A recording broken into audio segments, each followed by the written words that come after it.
I've lost it. Where's it gone? Fucking great start. Trying to fucking go from mine in my head as well. Got Right. it. Why does Snoop Dogg carry an umbrella? Oh, I don't know. For drizzle. Oh, that's painful. For fuck's. Okay. Go on, John. So what do you call a toddler with no arms and no legs? Oh, A fleshlight. oh my God. Shout out to the missus for that one. Fucking Christ. There's some dark ones on here. My God. My joke seems pretty pointless now. Go on, then. What do you call a Mexican with a foot fetish? I don't know. Roberto. I feel like mine's been dwarfed now. I just don't like. Fuck it, I'll try it. Right, so a bloke from the HMRC notices that there's a farm worker being underpaid. So he turns up at the farm, has a chat with the farm owner. He says, "Oh, who do you employ?" He says, "I employ one person." And he says, "All right, yeah. How much you pay him?" So I pay him £500 a week and give him every other weekend off, and I contribute to his pension. And he's like, "You got anyone else that works for you?" He says, "Yeah, I do actually. I got this retarded chap that works for me. Give him 30 quid a week. Once a week, I let him go down the pub and drink as many beers as he wants. And at Christmas, I buy him a bottle of Jameson's. And every now and again, I let him have sex with my wife." He says, "Yeah, that's the bloke I want to speak to." And the farmer says, "Nice to meet you, it's me." Hit it, Marlon.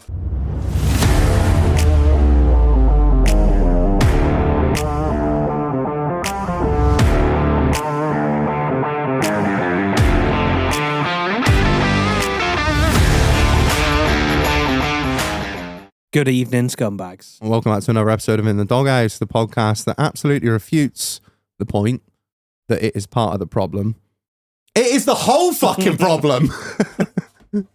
Fuck you all. Ring the bell. Housekeeping. Right, buy the merch. It's on the website. Yeah. There we Yeah. go. Awesome sales pitch, Marlon. You got it. T-shirts. There are T-shirts on the website. There are T-shirts. There's other stuff like stickers. There are things. If there's one thing we know for sure, Marlon, there are things. There's things and stuff. There's things and stuff on the website. And you can buy them with money. Yeah, you can use a card. You can. As long as it's your own, nobody else's. We actually do have like Apple Pay and Google Pay and everything. Like that. All the pays. And all credit card. Yeah, so no, it's not just PayPal anymore. No Amex though. Fuck off. Yeah, because rates are stupid. Yeah, I don't think any of our listeners have got Amex Black, so we don't got to worry about that drive. What else? Oh, tickets. Buy some fucking tickets. Buy some tickets. Buy some tickets. It's going to be a fucking amazing event. We were just talking about that before we're going to get recording. Awesome thing. We're doing, obviously, big piss up, charity do, DJ, karaoke, all that fucking good stuff. All the jazz. All the jazz. It's going to be wicked. Massive, massive venue. Enormous. Totally. Loads of incredible lots as well. Yeah, we're just talking. We got some fucking great lots. It's going to be a great laugh. Me and Marlon are going to be doing the auctioneering. I've been doing some practicing. Marlon's going to be doing the and I shall be posing with said items. Yeah, even though everyone keeps selling. If anything, it's a spectacle that you should come and see more than anything else, I think. Yeah. And then we'll get ridiculed. Yeah, tickets are on the website. Actually, under the merch tab at the moment. We haven't actually got a tickets one. Loads of people have been asking. That's where they are. Yeah, they are under the merch tab. And then if you go to events and scroll down to where the event is, there's a link there as well. Okay, well, there you go. I think and if you can't find it, put the internet down. Put the internet down. Yeah, it's going to be awesome. All profits going to the Motor Neurons Disease charity. Sister's obviously running the marathon for. As I read the hilarious. We got this link in bio thing, right? On our Instagram. If you click on it, it gives all the links to the shit that we're doing at the moment. And Marlon has literally just written, what was it? Marathon run for Reg's dead mum. I asked in the group chat, what would you like me to put? And I didn't get a response. So I was like, well, we'll put it in the bluntest terms possible. Yeah. I don't blame you. It's good. It's good. Yeah. Straight to the point, no fucking around. Do that. Obviously, Pit Viper giveaway tonight. Live on YouTube. Me and Marlon will be there, titting about in your kitchen as always. It's dining room, dickhead. Dining room. Sorry. Oh, look at you, bougie bitch. You got some decking as well. You can. Yeah, so we're going to be doing a live Pit Viper giveaway. How do you become entered into the Pit Viper giveaway, Marlon? As soon as you join the Patreon, you are automatically entered. Exactly. So even if you enter, like, at 7 o'clock on the Friday evening, evening, they'll be entered. You'll still be entered. So there you go. Yeah. Cut off is 7:30. Obviously, join the Patreon for as little as £1.25 a month. Gives you access to the Discord, Patreon-only merch, first sort of shout on all the stuff that we're doing and putting out there. Top, there's another £2.50-ish level in the middle, and then there's a £6 level, which is like top tier, and that will get you 10% off the merch, plus all the other good shit. Yeah, we obviously are looking to do some new stuff for the new year. As well, I haven't spoke to you about that yet. We'll discuss that later. Oh, we're doing some new stuff. We're going to do some. Yeah, fantastic. we are. Yeah, it's one of those things where Reg has made a plan that's going to cost us a fortune, and we're never going to see any financial gain from it. So there. So that's like every other plan. Well, it's like Pinky in the Brain, isn't it? One is a genius, the other's insane. Yeah, fair enough. Yeah, keep an eye on the website as well. Oh yeah. I don't want to say too much, but 1st of December shit may be going live. Yeah, just maybe Pay have attention. a look. Pay attention. And lastly, Marlon, a massive shout out to the sponsor of this episode, which is who? N&S Thomas. Hey, so big up N&S Thomas. And what do they do, Marlon? So they do everything from light vehicle servicing and repair work, welding, restoration, trailer work, pre-MOT checks, time and belts, tyres. If you're in the Northeast Somerset area and you're looking for anything of the above, like vehicle servicing and repair, welding, restoration, pre-MOT checks, timing belts, and tyres, get in touch with N&S Thomas. Links in the bio all the details and contact details will be in the episode description. Massive shout out to them for sponsoring this episode. If I've learned anything, if you Fully qualified. if you're fully qualified, if you don't All know, the if you tickets. don't know what you're doing, don't do it. Don't. As I've found out this week. Later on, more on that later. But yeah, also they specialise in off-roaders. So Yeah, whether it's so, fully built, fully built, I don't know how else to describe it, like fucking tube frame, just madness, or all the way down to just your bog standard fucking Ford Focus. Yeah. Yeah. So yeah, awesome. Thank you very much for sponsoring the episode. That's N&S Thomas. All right, Marlon, who are we joined by tonight? So we are joined by the one that only, Mr. Carver. Hello. Hello, good to have you back on again, my friend. Thank you very much. Are you Good to be well? back. Yeah, living the dream. Yeah? Yeah, no. There's some sarcasm there. Fucking dickhead. And And we're also joined by the CATMAN. Hello, everyone. How are you doing? How you doing, Jordan? All right, mate? Yeah, good. I got something to show you. Oh, God. Oh, it's not his dick. It's is it? show and tell already. It is. These So episodes you guys scare me. sell your merch quite well. I thought you said sell your soul. I was like, yeah, No, we no, no, fucking no, no. do. I want to give you a little practical demonstration. Look how good I think your merch is. Just like to feel of that. It's a hoodie, in case anyone's wondering. Yeah. It's not his penis. Yeah. No, just, I don't know, pretty fair, good quality, that, It's isn't a it? decent. Yeah. Yep. Just like to. This is a Nike hoodie. It's one of my favourite hoodies. Yeah. It's almost as good as this one I'm wearing. Hey. God's honest truth. Praise. This Swear is this down. is praise, man. I've the hoodies have gone down so well. So We've buy the had merch. such great feedback on them. It's plugging it for us. Yeah, we had such great feedback on them. I really do appreciate it. I think we did knock it out of the park somewhat. So yeah, thanks guys. Thanks for everyone that bought one. Yeah, thanks to you guys. Yeah, cool. Should we start? Who should we start with? Should we start with you, Marlon? No, don't start with me. Okay, George, how's your week been, mate? All right. Yeah, not too bad, thanks. Last Monday I turned the ripe old age of 35. 35. I know. Met a childhood hero last week as well. Do you guys remember? Gary Glitter? Jimmy's dead. No, a childhood hero. Rolf Harris. While we're calling out nonsense, was it Rolf Harris? No, he's dead as well, isn't he? Not a childhood nightmare. No, do you guys remember a little TV show with a little yellow car called Brum? Yeah. Yeah. I met Brum. You met Brum. Went actually to the actual. Where did you go for that? Bewley?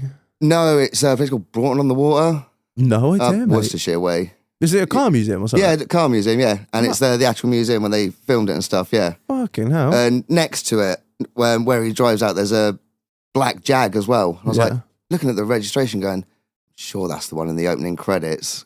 Yeah, it is. What Right the next to it. hell? Yeah, yeah, There's yeah. the whole like fleet there from the kids' Yeah, show. so that was pretty cool. And then Saturday, I went on my first ever horse drive. Horse drive? What's that? So you know, there's really annoying people that hold you up when you're trying to get to work because they want to ride their horse down at the fucking shops. Oh yeah, You got yeah. the old gypsy wagons, like the Oh, the wasn't trap. it? On a trap. Yeah. Yeah, one of them. Yeah. Yep, went with my mates all the way to Martock. Fucking hell. Yeah, and then went to Glastonbury Carnival on Saturday night. And Did you take the horse as well? No, I didn't. I was gone. It was the first night that I've just drunk, not smoked or anything, not pre-drunk anything in ages. Yeah. Yeah, I walked into the Esso station just there. Yeah, I know what you're on about. Yeah. Walked out with 4 cans of Stella. Yeah. apparently, without paying for them. Yeah. Fuck. Allegedly. Yeah, allegedly. And then I was stood apparently quite close to a local celebrity as well. Ed from the Sunset Hunters. Don't give me any ideas, for God's sake. Yeah. And then today I went on a little fact-finding mission. Thank you, by the way, for putting me up in a hotel for free. Sorry, mate. Invite me on your podcast. Right? Yeah. Just how we treat our guests, mate. Yeah, very well. And it turns out that if you've got a bit of a pace on, you can get to that Tesco in 20 minutes, not half hour. You're lying dickheads. Well, there you go. That's strange, isn't it? Facts. Bare facts. Yeah. There is a pavement as well, isn't there? It was not in danger for my life, and the phone signal's really good up there. It is, yeah, because it's literally on the top there. Yeah. Yeah, weird that. That's strange. Yeah. Anywho, Mr. Carver, how have you been? All right, yeah. Good week? Yeah, all right. Yeah, it looked like I've just completely shocked you by speaking to you. No, I was trying to recall what we were talking about with the 20 minutes, not half an hour, and I went, oh, that Irish cunt. Yeah. And the other one. You leave my really boring monotone mate alone. Yeah, good week. I think, Jesus, it's the last time I've been on. I was going to be a bus driver. Yeah. Fuck that off. Yeah. Now I'm a hotel receptionist. I'm not going to say where because... You really are a man of many talents. No, a man of no talents. That's why I'm a receptionist at a hotel. I don't know, is there any... Is there Manuel did it all right, didn't he? Or Basil Fawlty? Oh, yeah, oh, God. That's basically me. The West Country Manuel. I don't know what's the West Country equivalent to Manuel. Steve. Ryan. Thomas. Yes. I'm not going to say which hotel it is because you horrible cunts will all show up and expect either free things or for me to be nice to you. I fucking hate all of you. Neither of them are going to happen. No, neither of which. Yeah, but apart Why from that, did you fuck off bus driving then? So basically, the yearly rate's pretty good on it. It was like 27 to 28 grand, which isn't horrific. But you have to sign up. So as soon as you accept the job and the day that you start your training, you're tied into a 2-year contract minimum with they them. pay for your driving. They pay for your shit. training, which is 2 grand. If you leave You got to buy it out. 2 years and if you leave 1 day short of finishing that training, you pay the full £2,000. Ooh. As we've They don't even make you pay on a sliding scale. no, it's all the lump sum or fuck all basically. Can't. And as we've realised, I'm quite difficult at keeping a job at the minute. So I thought it's probably best not to tie myself in for a 2-year job. Might be, yeah. So apparently the next best thing I could find was a hotel. I actually quite enjoy working at a hotel, other than being spoken to like a piece of shit. But I'm used to it being a part of the cult of the doghouse. So fair point, well made. I think I can take it on the shoulders quite well. I don't know if I can see you as front of house. No, because I think if I saw you on the check-in desk, I'd turn around. I don't really think you've got the no offence, I don't think you've got the, kind and friendly manner that a front of house for. I love you, Tom. Don't get it twisted. But I imagine if you're like, oh, I don't mind to trouble you with this small. Oh, that's nice. Fuck off. It's been a struggle. Yeah. Fucking better. There's been a couple of times grown where as a person. No. Okay. There's been a couple of times where I've thought I've told someone to go fuck themselves under my breath. Oh. But apparently I've said it full volume. Oh, nice. And they've turned around and gone, what's that? And I've gone, nothing, sir. Enjoy your stay. You fucking cunt. I know where you're staying. Do you in your sleep? That pillowcase? I took a shit in it. Oh. Wakes up with pink eye in the morning. Scraping bed bugs onto the fucking onto the sheets. I've been threatened to be punched for not checking someone in because they didn't bring required things. Things that they were definitely told to bring to check in. Yeah. Apart from that, it's great. Really good job. Funny people not reading the labels on shit. Imagine. Or just random instructions, isn't it? They go, I bet it's in the small print of the terms and conditions. And you go, no, it's in the big print that says bring a fucking card, you cunt. That's what it says, word for word. Yes. I would love to see you actually run your own hotel. That would be would be like Fawlty Towers, wouldn't it? It would, yeah. Where am I staying? I don't know. Just throws a random key at them. You go find it. Tism Towers. It's either going to be me throwing cards at people or crying and apologising. Oh, you're in the stim room. You've got the ultrasonic room. That's my favourite. Oh, you went for the strobe package. You didn't? Well, you've got it. You mean you're epileptic? We'll see. Enjoy your first and last day, sir.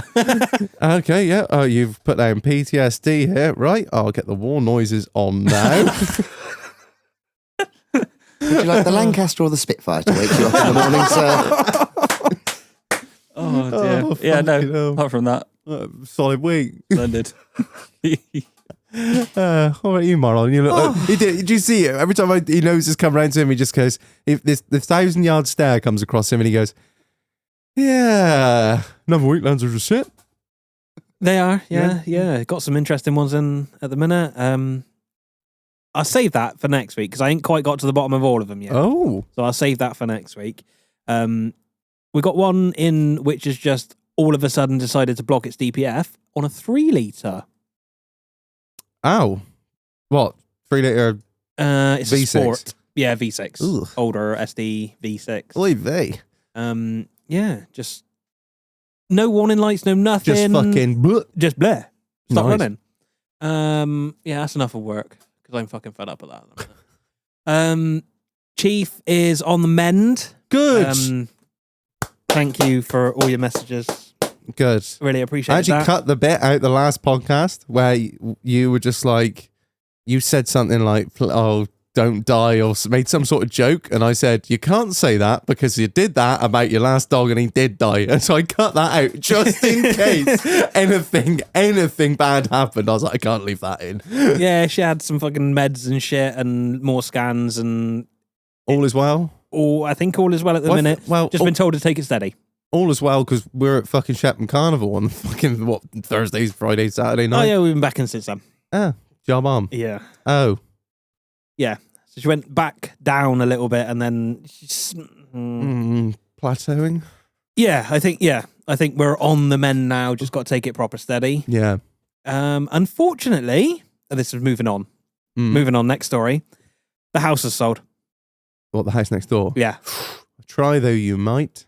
You couldn't prevent somebody from wanting to buy it. Right. This is where it gets fucking interesting. Oh, okay. Because I know someone who knows the person that's bought it, Oh, God. and they're both deaf. You are fucking kidding. I am not. That's why they were not put off by anything, because I can't fucking hear anything. This guy, hang on. How could you... No. Wait, right? For the listeners, Marlon's current next door neighbour, whose house adjoins his, is fucking deaf. Is this like, is it Deaf Corner or something? Like, What? You are fucking with me. No, so shout out Pidge. He knows the people that are moving in, and he said, "Oh they're all right. They're all right. They are. They can't hear anything." Just turn off the cochlear, cochlear implant or whatever. Just turn that off as soon as they get home, and that's it. Just boop. That's why Wheeler Walker Jr. and air horns didn't put them off. That's insane. I bet the. And I mean, how the fuck could you? I bet the you can't estate even agent write thought this. all his fucking Christmases had come at once. There's Marlon, the noisy cunt. And he's like, yes, this is the bedroom, thinking, fucking brilliant. Marlon's there like, God, you fucking cunt, you fucking shit cunt, fuck. The neighbours, these people are just going, it's really quiet. Oh, God. I'm done. Apart from that, I ain't fucked anything up. I ain't killed anyone.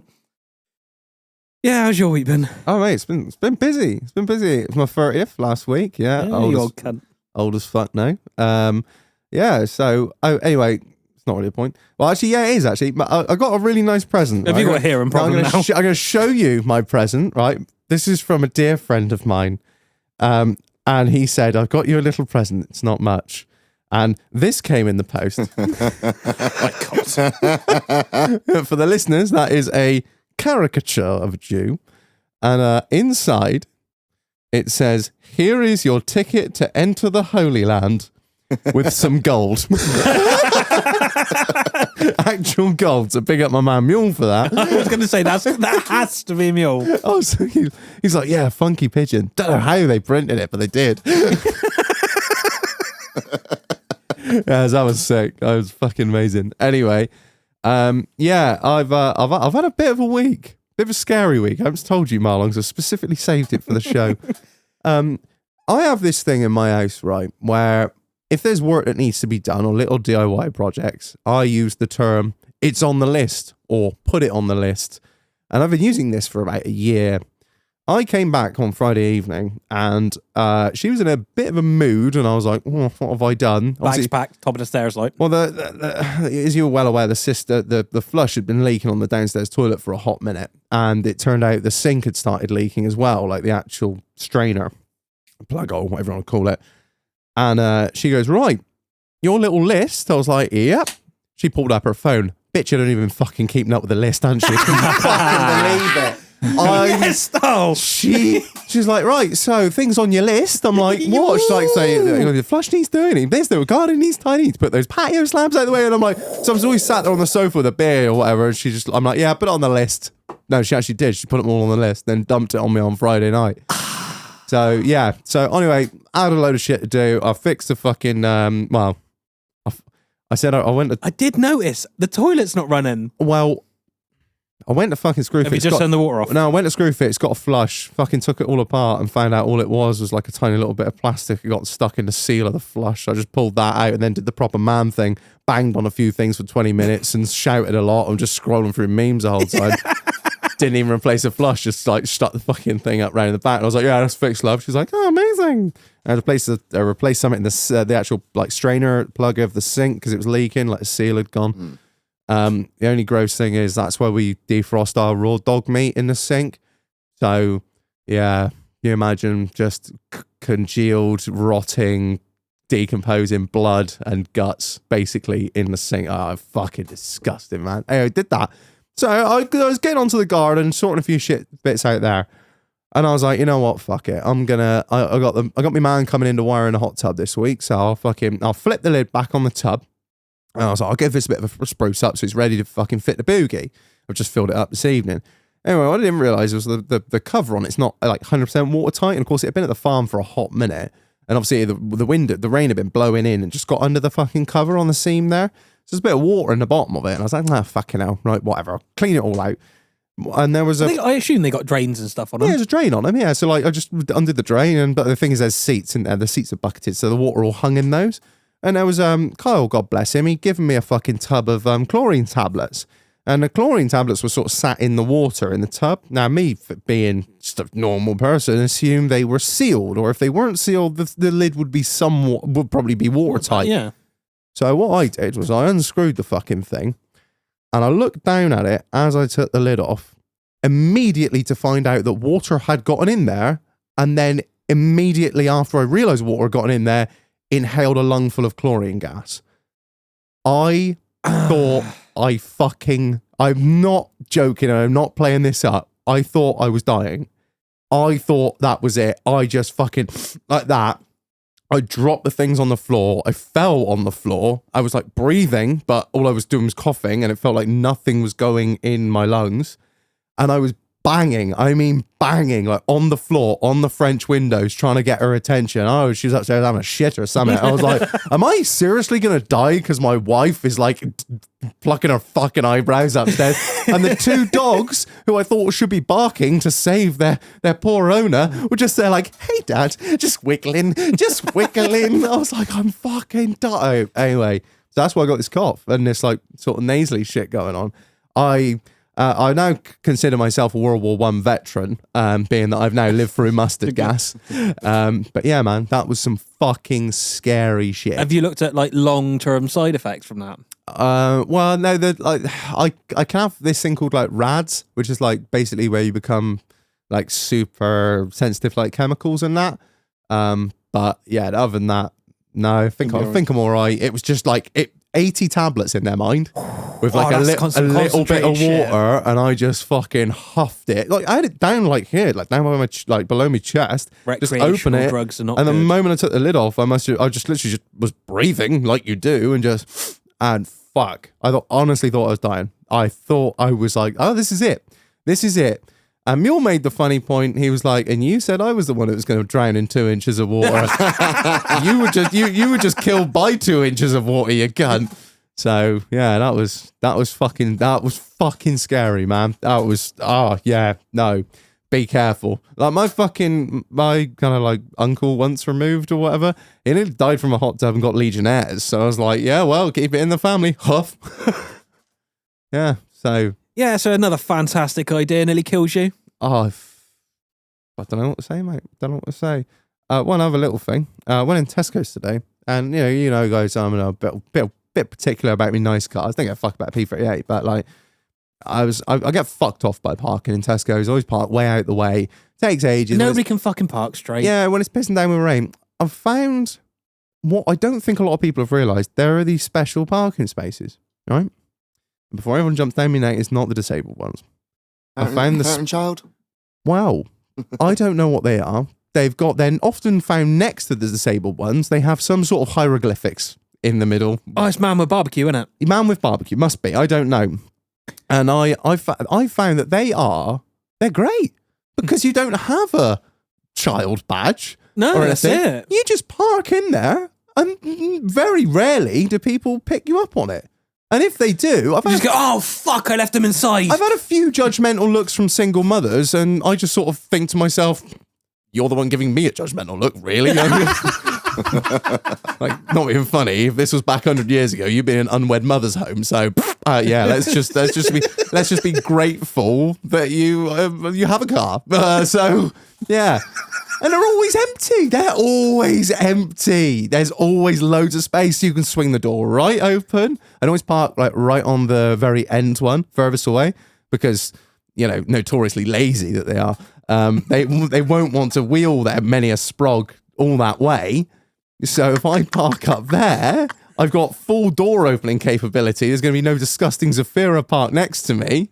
And, you know, everyone's going to be like, I don't know, just great. Just who's the muddy defender? Oh, he's obviously got his child with him or something. I just get out and I get these funny looks from some woman in a fucking S-Max. And I'm like, really? Yeah, really? Okay, how about fuck yourself?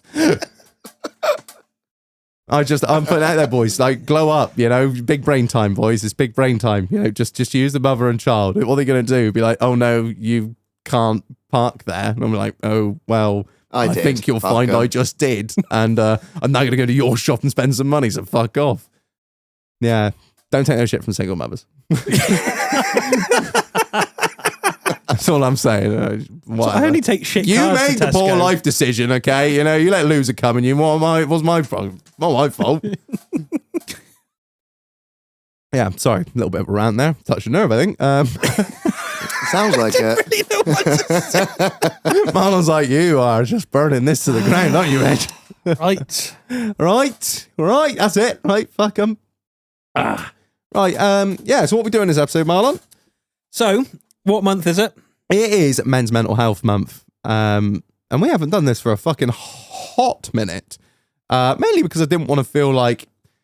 I feel a lot of podcasts lean into this like real hard. And I sometimes find it a little bit exploitative and a little bit like it's the hip new thing to be all like mental health awareness. But it is definitely a thing. It's something we should talk about. A lot of people message us, be like, guys, can you do one for November? So we said, yeah, fuck it. Yeah, I'm not growing a mustache, but we will do an episode. Yeah. So so we defrosted Tom. I was about to say, I can't grow a mustache, but I have tried to kill myself. For fuck's sake. So I am obliged to be on. Honestly, your message you sent me. What did I say? So I messaged just the Doghouse page on Instagram, and I just said I had a memory come up saying, "Oh, it's 2 years since I did the first podcast that I was on." So I just messaged you guys, and I just sort of said, 2 years since we did the first episode I was on. Appreciate you guys for saving my life, basically. What I should have said is, fucking Eat wish, shit and die, cunt. fucking wish we hadn't. And your fucking response was like, so Reg sent me a couple of voice messages, and I always know that it's either him giving me shit or asking me to come on a podcast. This one was the latter. And it was, I don't want you to feel as though we're, let's defrost the depressed one and get him back on again. But would you be able to come on and do a men's mental health episode? Realistically, you're the only person I know who's not only fucking hilarious, but can talk. But you've got the perfect balance of talking about it candidly, being really funny, being able to take a piss out of yourself, and I was just a perfect mix, really. That was like, I didn't. Thank God he messaged, so I didn't have to message him. No, you can't. It was just really weird. I'd already said to him, I was like, get car on, eh? He's like, yeah. Oh, yeah. Because I think he was supposed to message you like about 3 weeks ago. As always, like, last. I've got a job now, so I can't just drop everything. I know. Imagine the one time I had to turn around and say, can we push it back a day because I have work? Normally it's well, I've got fuck all else to do. Count me in. Can I stay the night? Fucking hell. And yeah, George, before we'd ask you to join us on this one because thank you. I asked you like whether you'd be open to like talking about it candidly and that. Yeah, absolutely. I know you've been like having a bit of a rough patch at the moment, bit of time off work and that, and yeah, just wanted to know what basically it was just kick off, mate. It's like, you know, not really our show, it's your show. Yeah. It's the show. What's been going on there, man? Oh, I took a bit of a sabbatical from work. That's a great way for saying I've quit and now I'm unemployed. Boss No, move. I wanted to take some time off. It was quite a hard decision to do. I worked for the last company I worked for was a company called Gordon Gilders up in like Cheltenham way, Yeah, up yeah. Gloucester. I was on like, the machinery side moving because they've got two sides. They've got the livestock and then they've got the machinery and like low loads and stuff. So I worked for them. Just to interject, I would love to see you on livestock. That'd have been fucking Get on brilliant. the fucking trailer, you cunt. I asked about the livestock and they're like, you've got to love it. Like you either got to be born to it. Like they say, they have lads come up from like farming backgrounds and stuff. Yeah. Oh yeah, I wanted it to last a week. Yeah, no. that's so true. I'd love to see you just with a doob, just like, come on, man. just Come on, guys. just in you go. Just stop being cunts. I mean, look, I wouldn't want to go where you're going either, but you kind of got to. You're Sorry, going to make a lot of people very happy and you're going to taste really good. Man, sorry to interject. Carry on. Yeah. No, so yeah, I was like, it was quite a hard decision. So I took a week off, and then two really good friends of mine, shout out, Ed and Shah, both sort of said the same thing. Like, you having a week off is the equivalent of trying to put a plaster over a gunshot wound. Mm. You ain't going to fix it in a week or so. So yeah, taking some time off, had some ups and downs and stuff. Started doing counselling as well, which is, I've only had like 3 sessions. Absolute game changer. Boss, It really, really fucking is. Like, straight with my counsellor, she's really easy to fucking talk to. And that was one thing that made me feel comfortable about it straight away, because I've heard a lot of people like yourself talking about, it's basically you got to find the right one. Yeah, definitely. Yeah, for real. So yeah, that's been going well. Like I said, it's been ups and downs and stuff. Yeah, so enjoying the time off, just taking time to do a bit of exercise and stuff, but properly look after myself. Like, because I've taken time off before work and stuff, like before to try and get better, if you will. But Yeah. a lot of it was realizing that, yeah, I had a problem, but now's the time I need to fix it. Yeah, Act upon it Yeah. before it gets too far. Yeah, for real. Because most of the time, I've sort of gone, oh, you'll be all right. Especially like the army teaches you, you've got to just like crack on and do Screw your stuff. nut, So yeah. I've basically, there's 2 sorts of being sick, if you will. There's the army approach to it, which is if you're sick in the army, you'll still be doing your normal job, like still normal service or whatever. You'll still be part of your squadron, but you'll still be expected to do like your rehab and stuff when the normal regiment or your squadron goes and does their exercise. Whereas in the Royal Marines, if you're broken, they're like, you're no fucking good to me. Out you go. Well, they don't kick you out, but you are sent into a different company or whatever, and you're not put back into regular training or your regular job until you're fixed. So I've going for the Royal Marines approach. Yeah. Take some time off. I don't know how long it's going to take. Get myself squared up, and then when I'm ready to go back to work, I reckon it'll probably do another year's worth of trucking, and then I want to do something completely different. Yeah? Yeah, played with tanks, played with trucks. Diggers sound fun. Oh, God. Next. Next. So, Was it like, you said like it was quite a hard decision to take the time off, like obviously financially as well. it was, yeah. It was, it wasn't an easy decision No. to make.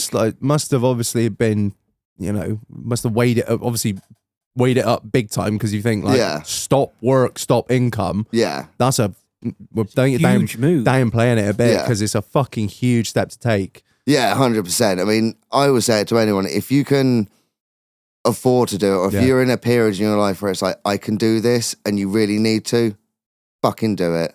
Like, take that time off. It might be, like, say, take a sabbatical from work. If you've got a good employer, you can probably go up to them and go, you know, I'll be back in 6 months or whatever. Could you keep the job for me? Yeah, not a problem, mate. Or no, sorry, but Sean Guild has actually been on a podcast. I think it's called the U-Turn podcast. And I'd listened to that when I first started. And if I hadn't gone to work for the bloke, I would have gone and sought him out. Because when you hear things from a boss like, oh, we see our drivers as family, they're the sorts of blokes you want to work for. Unlike the previous person who I worked for, who, although I was in an older truck, a 2017 plate, didn't get the bed fixed for me. Like little things like that, if you can't be asked to, all right, I understand everyone's there to make business, but the previous company I worked for, everything was money orientated. I respect that. You're there to make money, but everything. If you're not making them money, see you later. Yeah, if the truck's off the road, it ain't making money. Yeah, like my nan was on her last legs when I worked for him. I got a phone call back from Ken, like, if you can get the rest of the week off and come back and say goodbye, I suggest you do it. Yeah. So I rang them up, and the first words out of their mouth was, oh, you know, that truck's booked out. We've got to earn X amount of money. And thankfully they gave me the time off, because otherwise it would be a case of, I'm going anyway. It was one of that thing. I was going to ask just to be courteous, but I'm leaving. Yeah. Well, put it this way. My last ever experience, if you will, was me getting sacked / leaving at the same time. You boys got a mention. The podcast got a mention. The podcast got a fucking mention. You think you're fucking clever with you're in the Doghouse podcast and your truck just... Why that needed to get brought up was a different thing. But, I mean, it's not like I was sat there wearing a pair of Pit Vipers. But there's method behind the madness. They're reflective sunglasses, and it's harder for someone to lie to you when they can see themselves. That's why in like banks and stuff and like old hotels, normally behind the lady at the checkout, or Tom. No, you were right with lady at the checkout. There's normally mirrors. Like I say, it's the theory. You can't. It's harder to lie to someone if you can see your own reflection. Really? Yeah, God's honest truth. That's why I went in there with the reflective sunglasses on. I mean, not the sensors removed. I may or may not have allegedly recorded it, so I can play you that in the break if you want. It's a difficult listen, but it was one of those. Long and short of it, they asked me to do something which is against the law. You are taught, everyone will know this, when you're a truck driver, you do things by the letter of the law. Yeah. Until you're not making your boss money. The minute that stops, or whatever, or if you bend the rules or whatever to make the boss money, happy days. But if you stick up for yourself, no, I'm sorry, it's illegal for me to do anything after my 15 hours. I'm not being a dick. I've had to come into this car park on 2 minutes left of driving, beg these people to stay in here overnight. Yeah, I can't help you out by moving the truck, even if I wanted to. Yeah. So, yeah. And it was little things like that, like I say, when you want to work for someone, you want to we treat you like family. We want to look after you. Not you're just a tool to make me money. Your ass in a seat, like. Yeah, that's it. Like, I don't need those sorts of people around me, and the whole. Do you think that kind of attitude contributed to? Like I said, my head, the way it's wired is different to other people. Like, it doesn't bother me having an argument with one of the big wigs if they're wrong. If you've told me to do this, right, you've got to do this. Because if I was to break the law, in that instance, shit rolls uphill. They'd been in front of the traffic commissioner, and so had I. And the traffic commissioner gone, well, why didn't you turn around and say, you know you're not meant to ask me to do this, so I'm not doing it. Yeah, little things like that. Like I say, having the right people around you at a job, and that's what I got at Gilders. It was a completely different company. Like, I'm not saying the previous company that I worked for were completely terrible. The work was piss easy. The transport staff left you alone. They didn't need to hurry you up. So in that aspect, it was brilliant. But you just felt like a bum in a seat. And not treated like a human being. No, not at all. And that, I can't deal with it.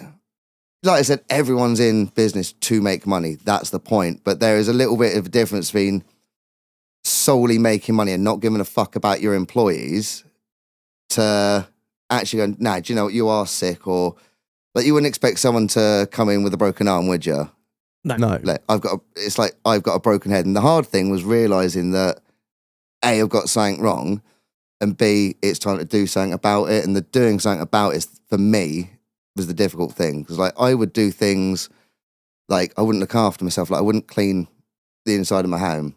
Like, I wouldn't clean the car. I wouldn't really clean myself. I wouldn't come out and be dirty and stinking, but I wouldn't wash for maybe a week or so. Self-care is one of the first things that, and that's it's like, it's one of the first indicators, isn't it? Because it's showing that you don't care about yourself and you don't have you don't value yourself or have any self-worth. Yeah, so like about a month or so, I was like, not snapped out of it, but I was like, well, I've got to clean the outside of my fucking caravan, clean the inside. I was stood there, as sad as this is, putting my fucking t-shirts away, and I was like, well, I would do this at work. I'd fold them up and put why don't I do it at home? And I was like, well, because at work, it's not my truck. There's a chance that someone else could get in that truck. I don't want them to see me as a minger. Where it's like, well, why don't you just actually do that at home then? And just simple things like that. When the penny drops, you're like, fuck. Just completely, like spun me out. And since then, I'm just doing little things, being better for myself, and getting on good. Was that one of the moments you sort of realised that things weren't quite right? Yeah. Or was it all, yeah. Yeah. A lot of things was I sort of split up with the missus, like in not the best way possible. We're back together now, so happy ending. Good. And like just little things like that. I realised that, I didn't think I wanted this, or I think I wanted that and stuff. And even my friends would say, like, you've been a bit distant recently. And I'm like, I have been. I really, really have been. And it's because I've realised that I have problems and stuff like that. And but we're doing good. We're doing good now. Well, I'm glad to hear it, man. Yeah. Trying to just fill my day up of, although I don't have anything set to do, like get up at this time if you can, go for a walk, go and do this.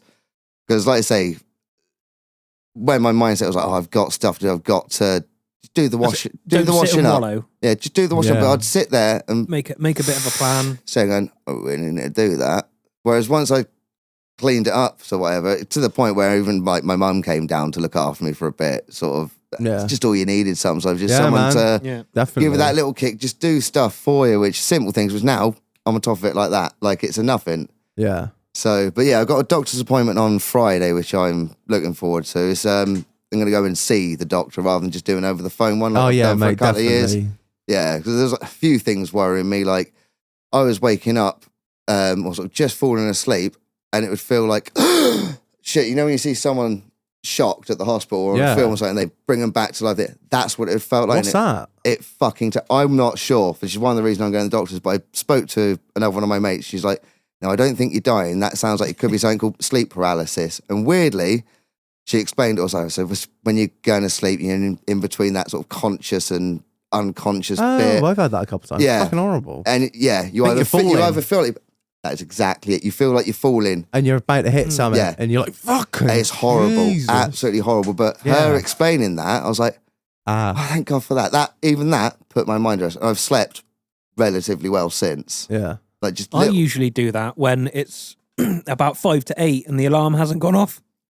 I'm supposed to be at work at 8. Yeah. that fucking. Yeah. Do you know, it's weird that you say about the sleep thing. Yeah. So when my depression was really, really bad, I had a weird thing that was also, so there's a different side of sleep paralysis where part of your brain falls asleep, but part of your brain is still stimulated.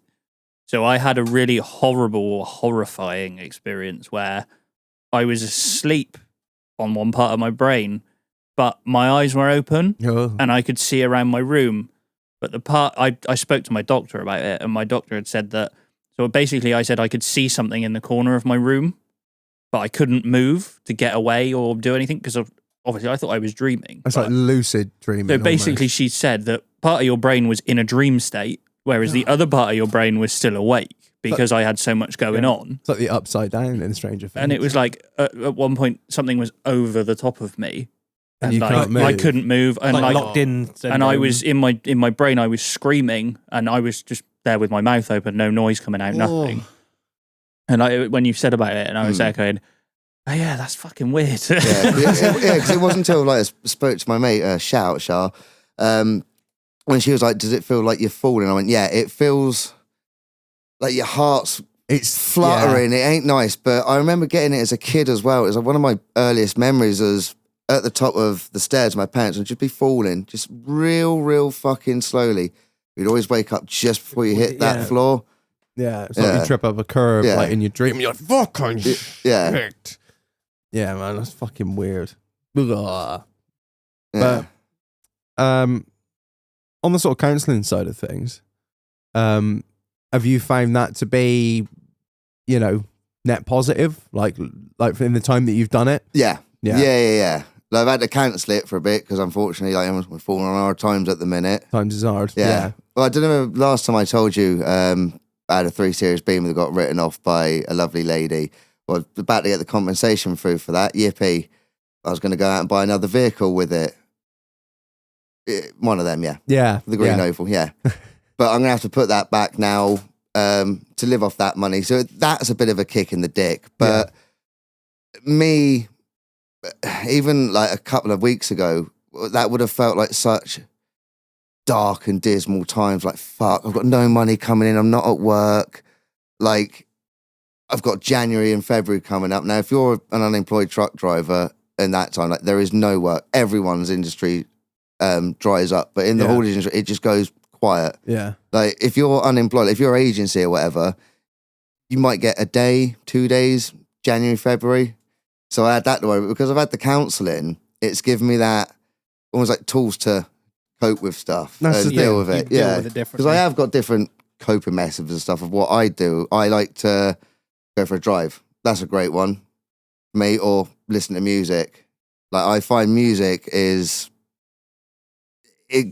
helped me out no end. Throughout the years, just whenever I'm the same, man. Yeah, it is one of the best healers. Yeah, it is. It really, really is. Yeah, like, or you know, sometimes I like to go out. There's a little wall that I like to go and sit and smoke on, and just watch the world go by. Just the other side of the traffic lights near where I live. I'll go. I could be there any time of day or night. But it's so nice when there's no one about. Whack me headphones on. Go for a little walk across the fields and that.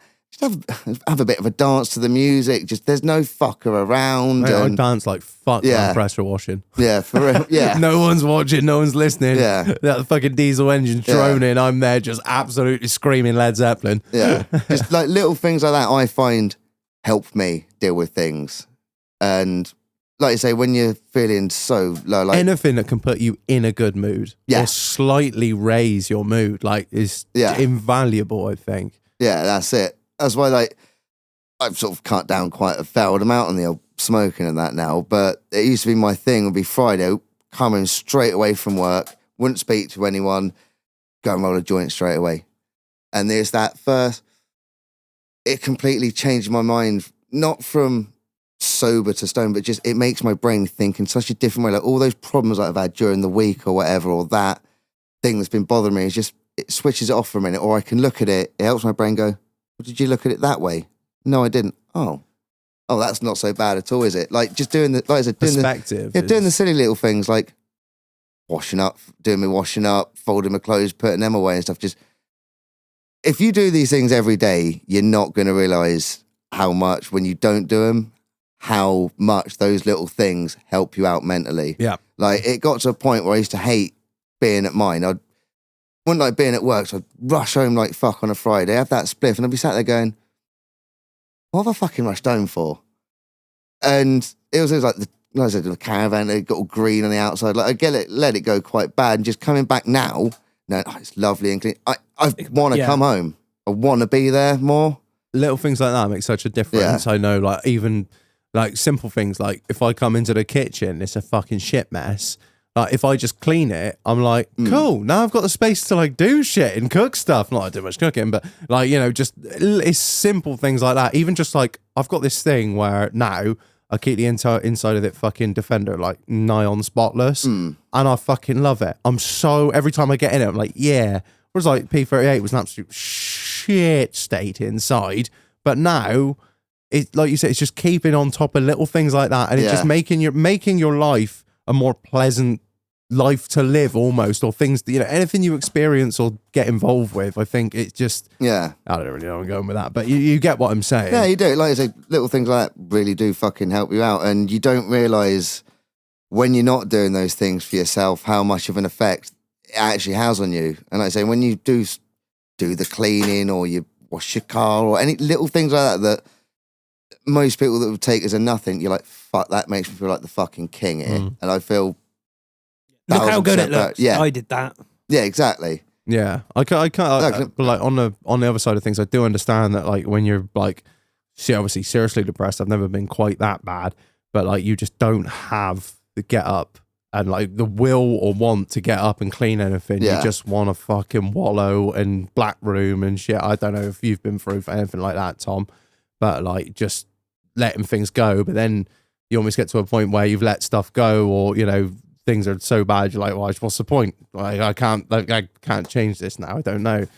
So when mine was at the peak and it was at its worst, nothing mattered. I didn't, like you were sort of saying, like it's minging to say, but I didn't wash myself. I would shower once every 3 days. Yeah. Like you just don't want to do anything because you know, for lack of a better word, I felt worthless, felt useless, felt horrible, felt like nothing was worth doing. I didn't want my own life, so why would I try and do anything to make me feel better about it when I was already so convinced in my own subconscious that I was worthless? It becomes a vicious cycle, I suppose. After yeah. a while. So, like you sort of said, the big thing is to not give yourself a routine, but to just sort of set yourself things of like, bit like you've done. I took some time off of work for the job that I was in at the time. They were really good about it. I was off for a couple of months, I think.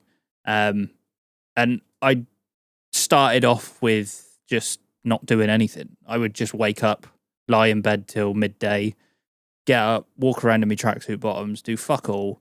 Wife would come home. I'd have a cry, have something to eat, go back to bed, rinse, repeat. Yeah. Well, not rinse for the. Yeah, ironically. Fuck's sake. But then eventually it helps to give yourself like a set list of like, right, do you know what? Today I want to get this done. Today I want to have a wash. Today I want to have a wash and go for a walk. Today I want to go for a walk, do the washing up, do this, do that. 100%. Because it's just that it's the worst thing that I could do was to leave myself to just have nothing but my own brain going, and to distract myself from basically convincing myself that, well, the best thing that you should do is jump out the window, do something, do this, do that.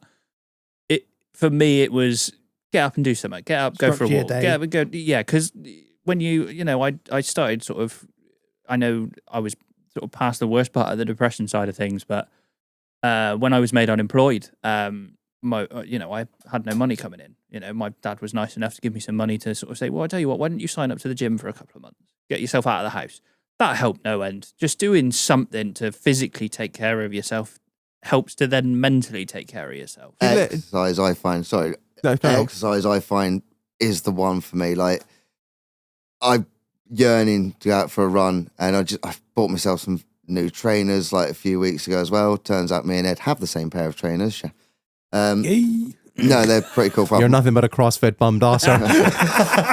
Fucking me. Ed's pretty good at CrossFit. Yeah, I don't do CrossFit, but no, just little things like doing exercise and that. It doesn't matter if you want to go for a run or a bike ride and stuff like that. It just makes a difference, doesn't it? It really, really does. Like, I used to love it when I used to go at the gym.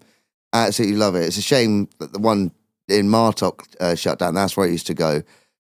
There is no better feeling than, I didn't get anything particularly heavy, but like I don't know, you watch World's Strongest Man or not, they do the log presses and that. Yeah. Simulated logs. I got a little one that I bought off the gym. It's only 22 kilos. It's like twig lifting. Pretty much, but they had a bigger one there, 70 kilo one. And the first time I fucking lifted that with no assistance or anything, fucking hell did I feel fucking strong. And what it does in there, huge endorphin release, isn't it? From what I understand, like actual like general exercise and that. Yeah. Yeah. Do you know what doesn't help? Go This on. is just a funny story based around going to the gym. So when I wasn't working or anything, so started going back to the gym, and I was doing so anybody that's been to the gym or anything like that, there's like the cable machines. So I had the 2 ropes that have got the big balls on the end of it. Yeah. So I was doing some bicep curls, like bicep rope curls, and the carabiner clip or whatever it is that connects onto the thing was a bit dodgy. Don't get me wrong, I am built like a sponge, like absorbent and yellow. you know. I know from the last podcast I was on, I think it was Digger made a comment and he was just like, "Fucking size of the arms on his cunt" and all that, and I was there going, "That's the only thing I got fucking going for me is I managed to keep some size to my arms." So I was doing relatively heavy, like sort of 30, 35 kilo on my arms, and I fucking lifted up and the clip snapped, and the fucking connector on the rope is thick, like with like 4 or 5 C's. Goddamn. So you imagine that was at the fucking peak of the lift up for it, and it clipped off, and it clocked me in the fucking bridge of my nose. I tell you what, that's enough to send you back into a fucking depression. Jesus. And like, no one else was in the gym because it was like, it's like 2, 3 in the afternoon where, most normal people are at work. Yeah. And, losers. So yeah, right. Fucking imagine having a job. So this thing fucking cracked me in the nose and I just dropped down to my ass and was sort of sat on the floor for a little bit. And the chap that owns the gym walked through and he just went, "You all right?" And I just went, "No, mate, this thing's just hit up and hit me in the nose." And he come over and looked and went, "Shame innit," and walked off. You're kidding. I've known him for a few years, to be fair. He's a nice chap, and he got it all changed over and that bit. It was just his initial reaction where he just went, trouble is, the bridge of my nose was bleeding, fucking all sorts, and he just went, "Oh, shame that, innit?" Oh, dear.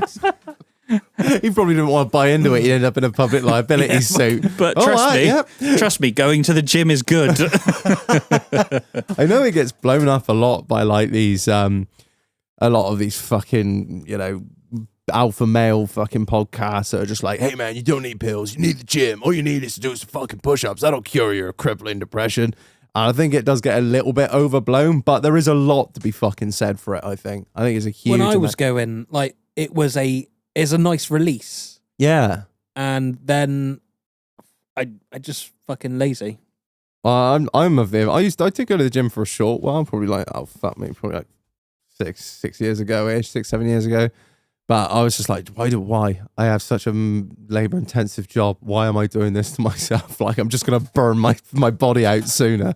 I was like, I'm skinny as a rake. I don't fucking need this. But yeah, and I think if I do like a day in the JCB, like a full day just sat on my ass, I come out like in a miserable mood because I'm just like, I don't feel like I know I've accomplished something, but I don't feel like I've done anything. I've not physically exerted myself. And for me, a bloke that's been doing the same job for fucking 10, God knows how many years now, like that massive change from like, even if I have a day on, like if I have to go out on an away day to some corporate fucking shit or some training day, I'm just like, I don't feel like I've done anything.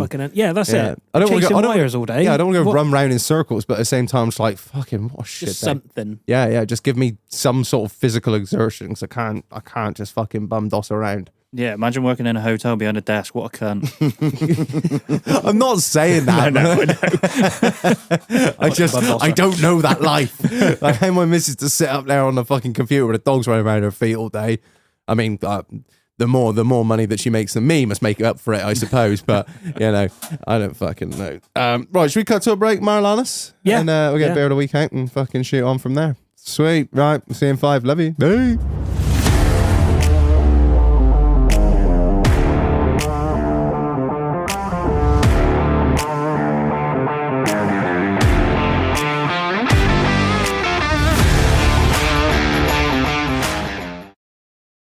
And we're back. Before we get into beer of the week, massive shout out to the sponsor of this episode, N&S Thomas. Marilanis, listen and listen up.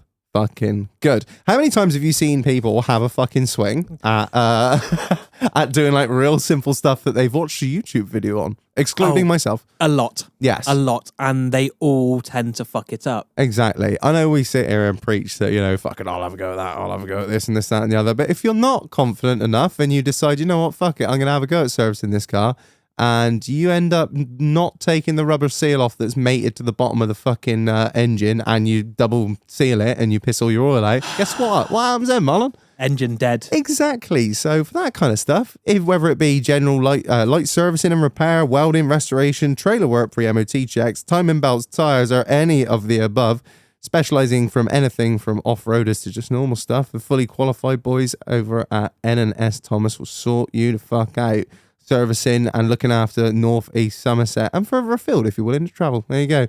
Sweet. Thanks for sponsoring the episode, guys. On beer of the week. Right, it's not beer. It's not even been beer of the week for ages. It's drink of the week. It's drink of the week. It's drink of the week. Right. What wonderful things have I bought with the business card this week, Marlon? I'll tell you what, that was funny. Fucking went in there. It was big up Chloe. I was I went to school with her. She was like, "Oh, I love." She's like, "Oh, hi, Reg." I was like, "How you doing, Chloe? All right?" She's like, "Yeah. Oh, hang on, can you put those through as well?" I said, "No, because I said the beer is actually going on the business card." She looked at me.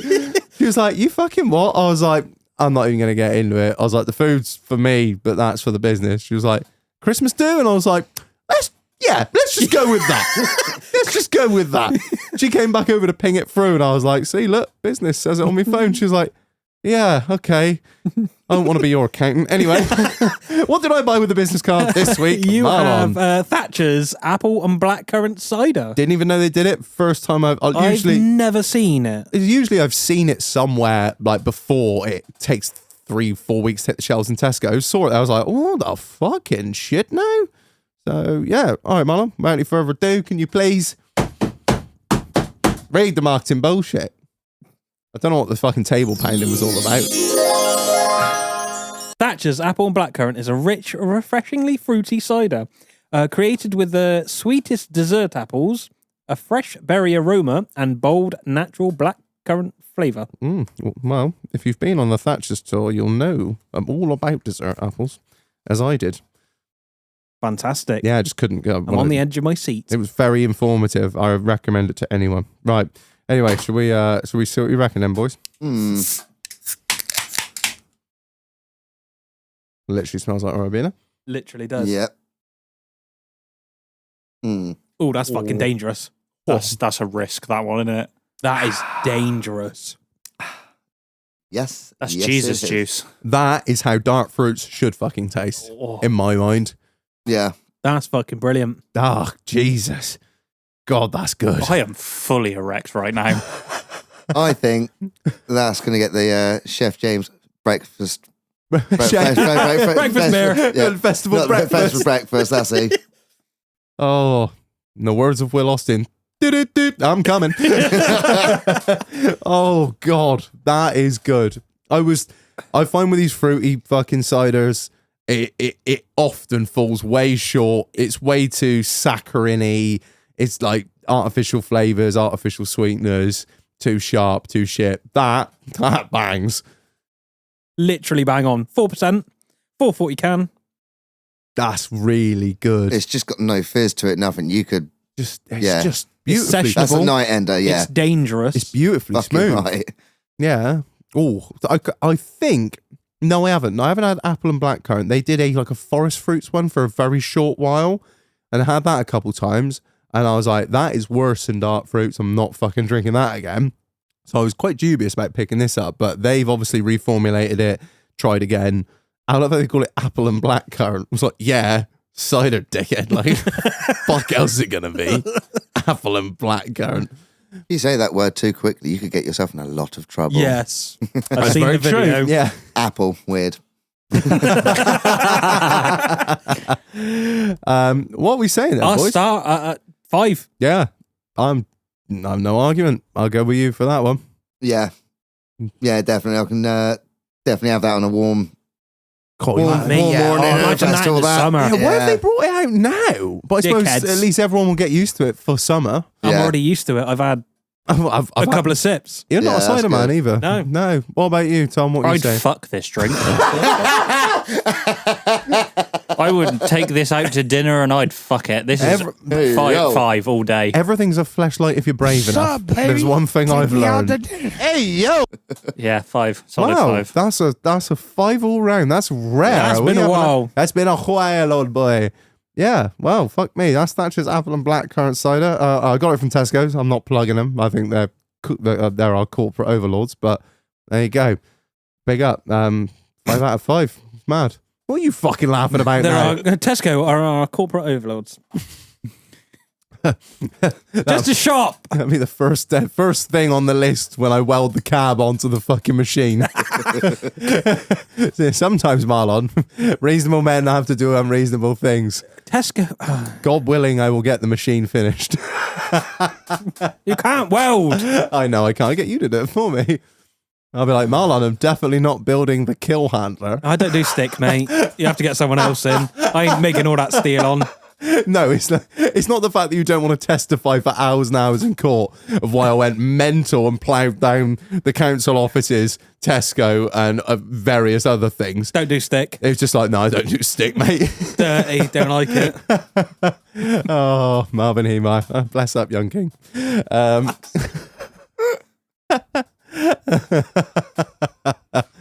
Oh, Granby never looked so good. Anyway. I don't know where to fucking segue that into. Anyway, he lost his mind, Tom. I don't know. I'm just fucking riffing here, boys.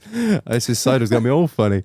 Yeah, I tell you what. I thought I'd fucking had me 5 pence in. Not that, because I'm so usually reserved and don't say much on this show. Marlon's He's looking for the button. Which button do I press? Thinking of the word. No. No. Don't trust China. China is asshole. All right, fair enough. I've been doing pretty good with mental health for a few years now. But the one thing I really struggle with, I don't know if people talk about it or not, but I'm really bad with stress. Like, really bad. Like, that is the only thing that will send me into like a meltdown. Like, I find it's a pile up of lots of little things. If I start my week with fuck all to do, and by the time we get to like Saturday or Friday, I have accumulated a load of stuff throughout the week to do, and it needs to be done, say, before the end of the week or in a short amount of time. I just can't cope with it, mate. I don't know how the fuck I'm going to run a business one day, because I really struggle. I really do. Like, I can go full fucking like sitting on the sofa, just like head in hands, like fuck. Yeah, So, I'm not trying to take over. No, I do all the time. It's nice to change. So being a workshop manager, I have shit to get done in the day, shit to get done in the week. And what I find that helps me best, organising people, organising tasks to get done, everything gets written down and split down. Oh, breaking shit down. That is absolutely invaluable, because then obviously it's slightly different running a workshop to your daily life. I can split shit down. I know who's good at what. I can put all that to that person, and they'll get that done through the week, because I know how they work and I know how quickly they work, and then other people have different strengths. So I put all of that to them, and then I'll end up doing a shitload of stuff. But break it down first. Yeah? Don't look at it as like this big thing. If you select little individual points and get them done, get all the little stuff done first, and you've wiped half your list off already. Good point, actually. I never really think about that. Because even like today, like when I got out from work, I was just thinking, like, fuck, I've got so much to do. I was like, I had to get honest. This is not really the time to be like, oh my God, I was so stressed. So I have the hot tub wired in tomorrow. So I was like, oh fuck, I need to clean the hot tub out. That's fucking first world problems. Oh, mate, I know. So I made a coffee on my £1,000 coffee machine and really thought about my problems. What a prick. Yeah, but they come up with In the my fucking error brand new code. Land Rover. Like getting that cleaned out, getting it fucking filled, and I had to walk the dogs, and then I had to obviously go Tesco's, get all the shit for the podcast. I had to get the bar cleaned. What else did I have to do? Oh, just a load of other shit around the house. And I know it sounds really daft, but even like it's when it's time sensitive. That's when that's when it gets on top of me. I had like 2.5 hours to get all this shit done. I knew like if I didn't get it done, It's not the end of the world. I didn't get it done. While they were wiring shit in, they could have had it on fill. It wasn't. But yeah, I really overthink shit a lot. I'll overthink shit, and then it'll get on top of me. And I struggle with talking about things, because like I said there, that sounds stupid as fuck, and people must be listening, thinking, "Who the fuck is this cunt?" It's hot. Oh no, Reg! Who the fuck is this guy? Filling your hot CrossFit tub up bummed must off have been really fucking difficult. But I let shit get on top of me, and I don't talk about things. It can be so small, and then she realizes that I'm in a fucking way, and she's like, "What is going on?" And I'm like, "I've got all this shit to do. I need to fill the hot tub up." No. It's, I've got cattle coming in. I got cattle, no socks. I got I got cattle coming in, cattle going out. I got to get the shed turned around in under a day. I ain't got time to pressure wash everything that needs pressure wash, and then the machine's being traded in. I need to get that cleaned, and I'm gonna be working into the night, and then I got to check the cattle afterwards, and the old man's not here, so I'm running the fucking show, and blah blah blah. And then I got to come back and do this and fucking edit the show. And she's like, "Calm down, all right?" And then like I'm fortunate enough to have her, and she'll be like, "Right, all these things, right?" She'll like be like, "Right, well, I'll do that, and I'll do that, and I'll do that. Don't worry about walking the dogs. I'll do that, and I'll feed the dogs. I'll do that. I'll do the fucking this and that and the other." And then I'm like, "Oh fuck, that's half the fucking job's done." And then she'll just be like, "Right, and today, this time you're gonna do this." And then once you've done that, it'll make sense to Break and it then down. Like problem shared, problem halved. Like, but yeah, I know it's a really bad example, but yeah, like anything stress wise or like anything time sensitive, and it's a lot of stuff in a short amount of time. Fuck, I'm like, I just fall to fucking pieces, which is not really a good trait for somebody that runs a cattle farm with a really high turnover of cattle. But yeah, good thing I got my old man. Yeah. What, are you laughing at the old man? See, I like to let things build up. What? I don't get weird. Like, I'll take fucking. Tom's just like, who the fuck is this psychopath that What I'm the sat next fuck is to? this guy? Because then I work better when I want that pressure. Like, Oh, you work yeah. better under pressure. yeah, I for see. example, although I'm like exactly the same, I'm so stressed and angry about it. Like packing for Glastonbury, for example, I'll take that one.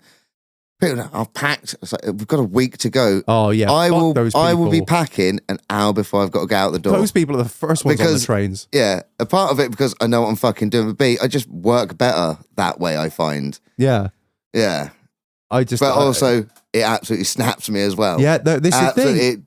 It does you in. Yeah, I'm the same. Like packing for holiday, I'll leave it till like the day before we're getting a flight at 3 a.m. and it's like 11 o'clock, and I'm like, "Where is my shirt? Where is my shirt?" And she's like, "This wouldn't have been a problem if you'd looked at this a week ago." Same with Christmas presents. Always leave it to like, Amazon Prime still work on a day, so fuck them. I'll just get it all the day before. Never works. It always bites me in the ass. But it, like you say, it just. Yeah, but I don't even work good under pressure either. I suck. I absolutely crumble under pressure. So I just do it to myself. It's just a vicious circle. Yeah, But if you're not willing to, you need to set it out. So if you've got like a week of shit, yeah, you're going to do this bit on Monday, this bit on Tuesday, and then at the end of the week, it's all done. There's no stress. There's no nothing. I think it's also like things that are expected of you as well. So like, trying to get around and see all the family all the time. Like my family is, slowly dividing, not in a bad way. Like I've got obviously got cousins and that have now moved out of the home, and I haven't seen them in fucking ages. And one of my cousins texted me today. It was like, "Oh, I've expecting another kid," and I'm like, "Fuck! I've barely seen the first one, for fuck's sake." And then I'm feeling bad because I haven't fucking seen him, and I'm like, and then I got to see me now, and he's now in a home, and it's stuff like this. And then you're still thinking of all the shit you got to do with a fucking missus, and I don't know. I just feel like in the last like few months, shit's just really, really getting on top of me. It does mount up quite quickly when It you put does. it in that way, because there is no, unless you go This week, I'm going to go Yeah, see, there. X So and- I had a bit of a bollocking off my grandmother because I hadn't seen her in a while. And it's not because I don't want to see her. It's because I've got work. And we're still short staffed. So I'm doing a few more hours. I have the podcast. I got the merch to do. I have her to keep happy. What's her name? hold her indoors. The old handbrake. Everything to do, and it gets on top of you. And a text saying, don't worry about me, I'll see you at Christmas. Oh, That doesn't fucking help, does it? no, because then it makes you feel like shit as well. 'Cause you're like, do you think I just sit around on my ass all day? Like, Yeah, exactly. Like, she's retired. She doesn't do anything. She knows where I live. yeah, That's the other end of the coin. So I ignored that message, and then a week later she apologised. So I went and Did saw she? her. Yeah, I don't work like that. Like, yeah. No, I do know what you're saying. I don't. One thing we haven't really touched on, Tom, is like how you're doing at the moment, mate. We just sort of, we haven't sort of glossed over it, but like, I'm just here to look pretty on an audio platform. always got a face for radio. My dad always said you have a face for radio, son. tell me more about the source of your, depression. How ugly I am. Yeah, not too bad. To be fair, it's been pretty. I've been keeping on top of it pretty much. Yeah? pretty well. Yeah, I think it's going to be again the same with anybody that has ever suffered from mental health. Even if you don't suffer from mental health, it's something that's always going to be. It's going to crop up at some point, and it does every so often. I'll have my days where, to be fair, I say my mental health's been really good. I had a week a little while ago where, things seemed bleak for a little while and it all sort of seemed to be going back downhill. But I think with, you were sort of saying about the counselling and everything, the coping mechanisms. Ooh. Remix. I really like that Thatcher's apparently. The coping mechanisms that I now have in place help for me to get myself out of that before it gets to the point where it was before. So do you think that the tools you've been given of like, you can have that, what's the word, kind of perspective of like, I know I'm going into a bit of a fucking a valley at the moment. Do you think you're like, right, I'm going to actively... Before I get down to the bottom. Yeah, actively try and change some shit. And it does work. Like, definitely. And I think it's it's a weird thing to say, but I think in a way it helps with how low I was, because I'm now determined in myself to not let myself get to that point again. Because I'll be completely honest, there was, a point where it was so bad for me personally that there was no way out at any point, and now I know that there's a way out. So I'm just so drilled into my own You're conscious mind. of the fact there is a way to... as bad as it gets and as bad as it can get and as bad as it has got, there was a way out of it, whereas before, for me, I didn't have those coping mechanisms or, the know-how of how to get out of it, But I don't want to drill down too much, and feel free not to answer, but like, what, if you don't mind telling us, what are your like coping mechanisms and stuff that you use? So I think Crack. lots of heroin. I'm partial to meth, you see. Go clean the house like a motherfucker. While you're on that, can you put around in mine as well? Yeah, sure. I think so. The primary ones that I have for me now consist of making sure I do something. Like, don't get me wrong, the job I have now, it's a hotel that's open 7 days a week. So I'm working, some weekends, I'm working weekdays, and then sometimes I'll have weekdays off rather than weekends and all that kind of stuff. Today, sure, I had a fucking lazy day, but it's kind of to make sure that I'm doing something, because otherwise, excuse me, no matter what, now that I'm through the worst of it, or however you want to put it, there are times where I can just sit around and be doing nothing and not have any previous sort of problems going on per se, and I'll just be sat there, and all of a sudden I'll sit there and go, oh, things are really shit. They're not, but my brain, because I've not done anything and I've not had any stimulation or anything like that, I've just been sat there watching the Big Bang Theory series for the 96th time. Yeah, you should really get out at that point. Yeah, I suddenly sit there and go, well, this is a bit shit. And it's just that wicked cycle of always being able to convince yourself that there's a problem when there isn't, if that makes sense. Yeah. So it's definitely making sure I've got something to do and talking about it as well. One of the big things for me, I think even before I came on the podcast, to be fair, was a big catalyst for me of talking to you guys about it and then suddenly realizing, well, actually, coming on and talking about it, don't get me wrong, in my brain, I was only talking to you two when I first came on. Be it that I was talking to 1,000, 2,000 people, whatever, whereas now it's, to be fair, like the biggest sort of shout out to my old man, to be fair, because so where I used to work, I used to go into work and come home with my old man. He used to give me a lift to work. And when I was at the worst point, and when I'd come on the podcast, we would sit in an hour-long car drive all the way from sort of the other end of Bridgewater back into Wells. We would sit and just have a chat about everything. And, talking to my dad definitely was a big one for me. So it's maybe finding yourself the person that you can That's use pretty as an epic outlet. that you can open up to your old man. Yeah, There's for just sure. like so many blokes out there that couldn't. Like, I barely managed to talk to my old man about like, future planning, and let alone be like, hey dad, I counseled him once. He'd be like, what? I think, to be fair, you sort of saying that, and I think my dad will sort of, wouldn't mind me saying and would agree with me that initially when it all first started with me, it was you'll be all right though. You'll be fine. Yeah, You're just just a bit down. Then I think when it came to the light of how bad it really was, Yeah. my dad then suddenly started to go, oh fuck, okay.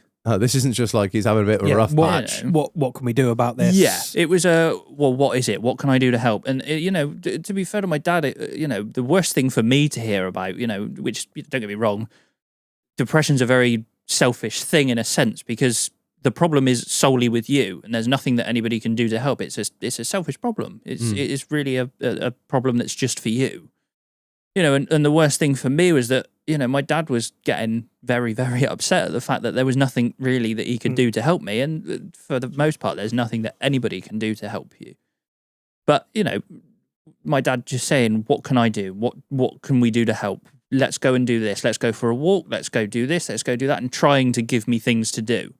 And I think as well, it doesn't have to be your dad. It can be anybody. Yeah. I was blessed enough that, my dad, despite his original sort of, it's just a bit down, soon then suddenly snapped into the, oh, fuck, okay, what can we do?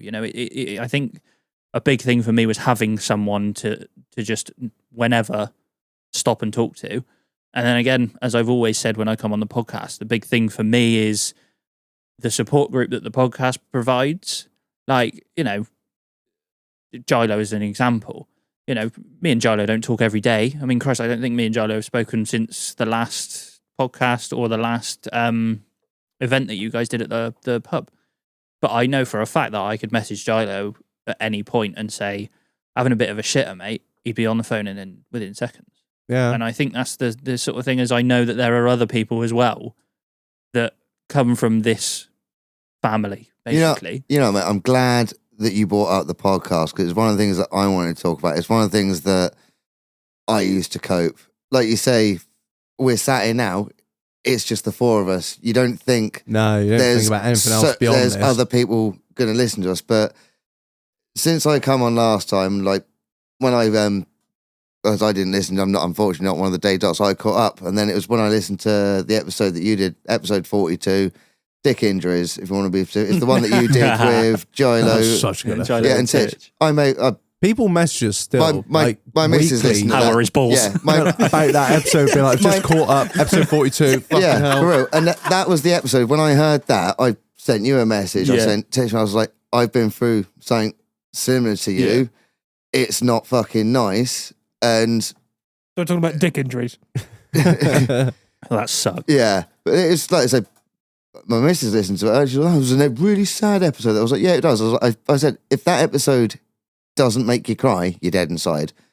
Like, because it's people, it's not just people opening up, it's men opening up, and to have the big manly men on there and stuff, and listening to someone like that going, I've got mental health problems. Like Eddie Hall, one of the previous World's Strongest Man, he's massive into men's mental health. Massive. Yeah, he's a really good proponent for and it. to have like literally the strongest man on the fucking planet, the most alpha male of all the alpha males, to go, I suffer, it's all right to talk about it. But even back then, I was still a bit dismissive of it because I was like, when I'm feeling a bit low, I'll get myself to a point. It's like, you got to snap out of it now. And to me, I think it's that army in me that's snapped up. That's why, like with this time, taking time off work, realize I've got a problem, but listening to the podcast and then coming on here and talking about it and stuff, absolutely done me the world of wonders. Like, you get it enough times, we can't blow enough smoke over us, but you guys have, well, you've saved people. You've heard Tom say it, Titch when he was on that episode, all of us, you guys help. And having that every week without fail, like I said, we were talking about also the pressures that it probably puts on yourselves to fucking make it happen. I think it makes up for it. You make it fucking happen. And Yeah, that, just hearing the opening music, the Doghouse, on that Friday, like, it's the noise of Friday. It's the noise of everything's going to be right for those 2 hours. Like, when I was waiting to be those 2 hours, I won't talk to anyone, anything. My missus knows really not to contact me early on, or most people know not to contact me early on, because I'm listening to the fucking podcast. It's my 2 hours of, I'm having this, whoever they've got, and what everyone's talking about it and stuff, you're always going to have a fucking laugh. Yeah, I think a lot of people Guaranteed. use it as a bit of an escape, and also Yeah. like not just an escape, but like I like to think it's quite funny. Some of it, Yeah. man. It might be. No, you're not. Whether it, I'm sorry, all of my jokes land. You are flat. fucking funny looking though. Yeah, And they land about as flat as your feet. Way. all of you straight on the Big trains. fucking ass. Straight on the trains. But a nice fucking fish. Such cunts. Yeah, I think people. I like to think it's somewhat funny, and if people can use it for 2 hours, Informative, funny, bullshit. It's Yeah. bar chat. It's what it says. just real. It's more than that. Well, put it this way. A year ago, I wouldn't have even had the thought of, I'm going up a mountain with Keith from the podcast, going up Snowdon and that, meeting people in real life, and then realising that they're exactly the same as they are on microphone, as they are off. They're either brilliant or horrible. Love you, Ed. but absolutely make you feel To be fair- better. Well made, yeah. Yeah. Wow, Ed's still a cunt on the mic, isn't it? Yeah. The Literally. Love you. The Yeah. first time I met Ed, was at the last fucking event, and like we've spoken back and forth. He's he's messaged me and said, "Oh, I listened to the episode. Like, if you ever want to chat, all that kind of stuff. Love Ed. Big shout out to Ed." But the first time I properly met him in person was at the last event, and I sort of fucking walked past him, and I thought, "Fuck me, he's big." And I just shook hands, we were having a chat and whatever, and he said, "Oh, you've always wanted to fucking meet me, haven't you?" And I was like, "Oh, it's like meeting a hero." And he said, "Oh, fuck. Oh, quick. What's my breath smell like?" "Yeah, it's still like dog shit," and just walked off. And I was like, exactly how he is on the podcast. Yeah. Like, There's you no can't facade. fault that Ed is just Ed. And it was, Yeah. honestly, it was the fuck. I remember that. He's and I real will to a always, fault, that man. It was Yeah. fucking brilliant when he said it. He was like, "You've always wanted to meet me." I was like, "You're a piece of shit."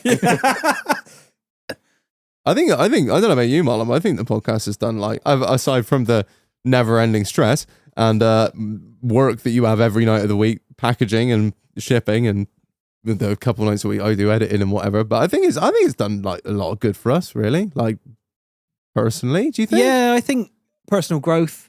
I think so. I've learned a lot, and I think if you listen, I've talked to people about things I would never have known about. I've opened up a lot. I've become a better person for it. I think I'd like to think I have. I listen back to every episode when I do the edit and the proof listen and that, and I find I find a lot of fault with myself when I talk, and I try, and I So do we. yeah, thanks. And I try. I know I play It's up mainly to the it. talking bit. Yeah. Just go shut up. No, will that make it better? No, there you go. No, sorry, I will shut the fuck Sometimes, up. No. sometimes we can hear you breathe on the mic and we go, "Fucking Reg is still there." Cunt. Everyone is longing for just that one episode where I'm not here. It's never gonna Marlon just goes, fucking happen. "Oh, he's died. Hooray!" And that's the end. Hey! Not until next week, he's actually dead. I'm just going to go and get the defib. Oh, fuck. We really should get one of those in here. Gilo. A couple of shots of adrenaline. You were the only one that said it, but as soon as you said we should get a defib in there, all four of us were like, "Gilo." Just in case. Oh, man. Yeah, sorry, before I rudely interrupted you. No, man, I was pretty much, I was like, I just, I think I listened, obviously, I get fucking tired of my own voice as everyone else does. But yeah, I try and like listen back, and I try and grow. I try and consciously change things, and just little things that I notice that I do. I'm like, fuck, stop doing that. I am like, if you guys listen and think, "Oh, I hate it when Reg does that," or "Oh, Reg does this all the time," and he's like, it really annoys me. I'm like, no one is more critical of me than me. Believe you me, I listen to myself more than you guys do, because I listen to myself doing this, and I listen to myself again, and then I listen to myself a third time when I do the edit. So I'm so critical of myself. But yeah, I don't find myself changing all that much. Maybe because I don't care. No, you've got all these channels in Discord of like just porn, fucked up shit. There's not going to be things we hate that Reg does. Oh, don't do that. I'll fucking give the No, podcast you have up. to remember they can't add a channel. No, we have full. It's not. Everyone thinks it's like some sort of socialist utopia because of Gilo's DPRC. No, it's not. It's a dictatorship. Me and Marlon run it. You are our subjects. You'll do as we please. And Chief. I think Yeah. Dole is Oh, don't tell a people thingy that. as well. Don't tell people that. So where do you want to see things going then, George? From here, because I want to try and like get to a not like I want to see a resolution. I want to see a plan, Jordan. But like, where do you want things to go from here? Yeah, it's as weird as it is, only I know when I'll be ready back to work. But you don't have to like say. Going back to work is probably, I reckon, about maybe March time. Mate, I'm not your boss. I wasn't being like, when are you going to come back? I was just thinking like, what's your sort of roadmap? It's generally like take this time off, look at sort of spring next year. Say I want to do at least a year's worth of try. I'll probably go back to Gilders. Yeah, because they have a company of the magical fucking Scania V8. Oh my god, and 2 fucking DAFs. Yeah, I had one of the DAFs. Got to start somewhere, drive. So I want to go back. Yeah, I want to go back and finally. I've driven a V8 Scania from. They're fucking wicked. I just want to go one truck show, name, fucking light bars, all that fucking good stuff. Hey, get pictures, and then hang the boots on. Like I say, go and do something else. Go and do something a bit more. I'm not going to say challenge because haulage industry. I need a Land Rover. It is a hotel could do with another receptionist. I've not got very good people skills. And have you met me? Yes, you're very pretty. Imagine these two on front desk. What do you want? You got any rooms? No. One of us would be really high and the other would be having a panic attack. There's no room at the inn tonight, all right? Fuck off. Fuck, I forgot to book that room. Shit. Do you want to be there going, oh, fuck, yeah, you booked the room, and I'll be there going, ah! Fuck, someone's booked a room! Yeah. Yeah, no, I say just take the right amount of time off and not go back to work until I'm ready, but also I don't want to take the piss and kick the arse out because too much time off does get boring. Like I took last summer off after Glastonbury and again, I just sat on the wall and smoked for 3 weeks. Oh, sorry, 3 months. And that was a big time that went done. I could have got myself better then, but then it was going back to not realizing or not accepting that I had a problem, not realizing that I had to get help and stuff. Because I can be, or have been in the past, a bit dismissive of other people's mental health. Like, I think we're all guilty of that. One of my best, all of us. Yeah, like one of my absolute fucking best mates has been suffering for years and stuff, like well bad PTSD. And I've not known how to deal with it because in my head, one of the things that I do, if I'm having like the bad couple of days in bed where you don't want to get up, you're like, what's the point in getting up? Like, all I've got to do today is eat. Yippee.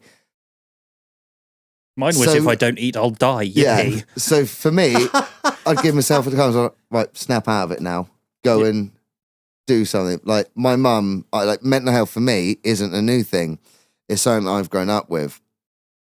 So everyone else being aware of it, I'm like, brilliant, you're all aware of stuff now that I've been aware of for years. But hearing how my mum copes with stuff and how I deal with stuff, it's both different, but yet we both suffer in exactly the same ways. And yeah, talking helps. And yeah, part of the plan is just literally not go back to it until I know I'm ready. Like, it's not, like I say, it's not like I've got a physical condition. It's like I'm healing from a broken arm. Yeah, yeah. And that's the difficult thing for me was going, yeah, I've actually got a problem and I've actually got to do something about it. And yeah, like I say, counselling's a big step and just taking each day as it comes, really. Yeah. And yeah, so we're going, right, well, I want to do this, have this achieved by this week. Like, again, I've had a few personal set goals. Some personal goals. Yeah. All I want to do is own one of those green ovals of death. That's it. And I've wanted one for years. Right, and so they're pretty low aspirations, then. Anyway, I've got low aspirations, but it's just one of them. But you need more than counselling, mate. Yeah. Y'all need Jesus. Yeah. Y'all motherfuckers need Jesus. Yeah, but like I said, having that, it's nearly there. I was like, this close. Real close to getting it. It's now been pushed back to this close. Oh, are we going for a certain model?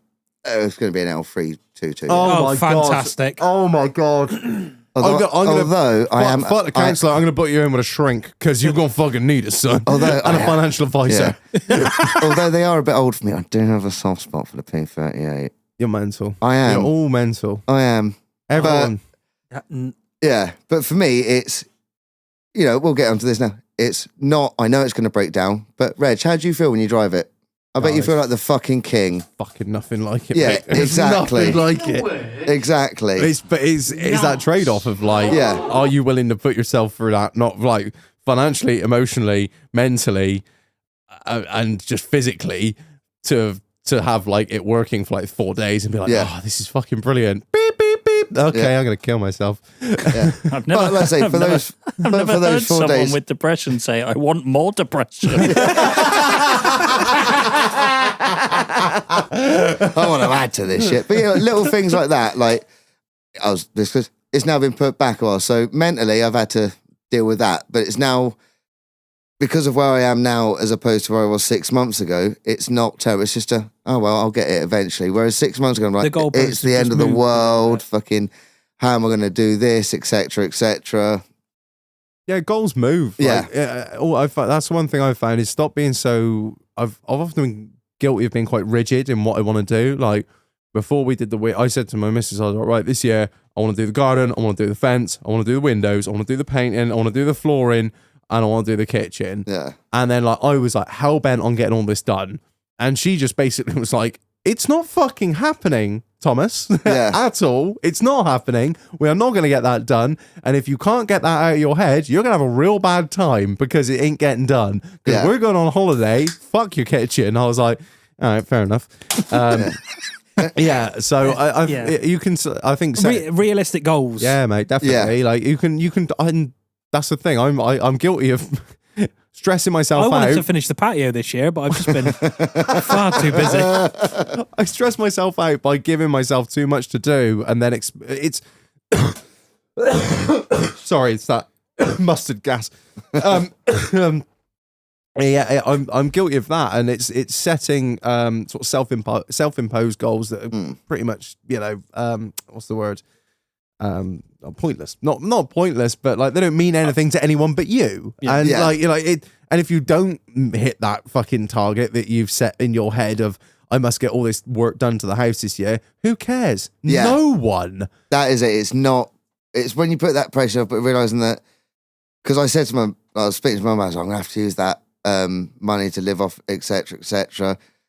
I don't want to feel like I failed, and that's when she went, "Don't think like that because No. you haven't." And just those that was, but putting that into practice has helped a lot. Yeah, man. Really, really fucking has. I like when I moved out of living in Wales with my mates and I moved back home with my parents, I felt like I'd failed. Yeah. I was like, I've gone out into the real world. I lived at college for 2 years, and then I'd gone out and lived in Frome for a year. I lived in Wales for 6 months. I've literally been away from home for nearly 4 years. And then I went back and moved in with my parents. I felt like a fucking failure. But in reality, I was like, what am I going to do? Go rent a fucking house by myself? That is not happening. I'm like 20. Not a chance. Wasn't making anywhere near enough money with a fat Range Rover payment every month.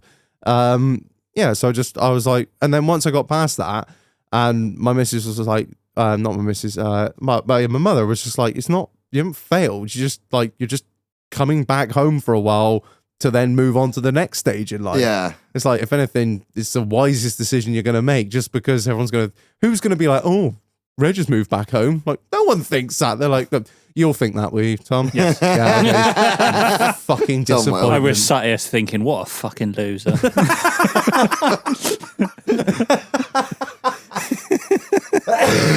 And it was at this point that we realised defrosting Tom was a terrible idea. Shove him back in next to Mariah. Fuck it. Get that next year. He's got Buble space now. Yeah. Beginning to look a lot like autism. No, it looked like autism a long time ago,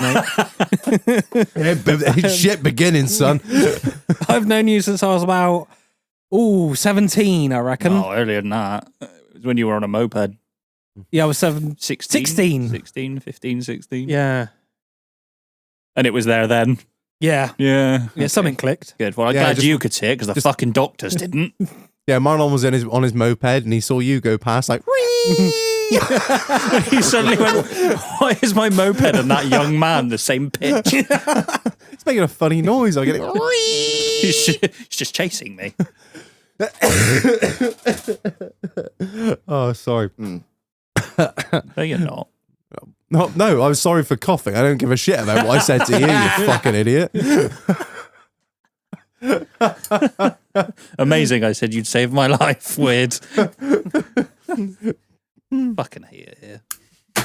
Why'd you come back? Oh, I've got nothing better to do. Nobody's got a gun yet.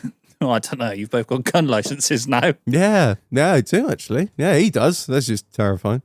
Now it's coming across like bullying. Yeah, you're right. Actually, we fucking do. Yeah, we do. Watch yourself, right? Keep your fucking mouth shut. Marlon had his for about a month. Then Reg opened his fucking Then Reg trap, made a comment. as per usual. The doghouse craze. I got a problem with my gun actually. Which one? That Mossberg. I'm getting quite a lot of light strikes on the primer. Did you had a cut? Yeah, you had a. Yeah, mate, it's happening more and more regularly, and I'm not really sure. It's nice and clean.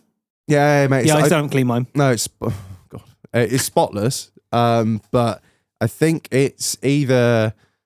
I spoke to Ryan, and I reckon it's the spring. Ryan reckons I need to replace the firing pin, but I did a little bit of looking around, and everyone seems to say it's the spring. Use some reckoning on Google. There's some reckoning on some forums, which I know is a dangerous place to look for any advice for anything, because there's a lot of people like me doing a lot of reckoning, and I reckon the spring's too fucking too stiff in them.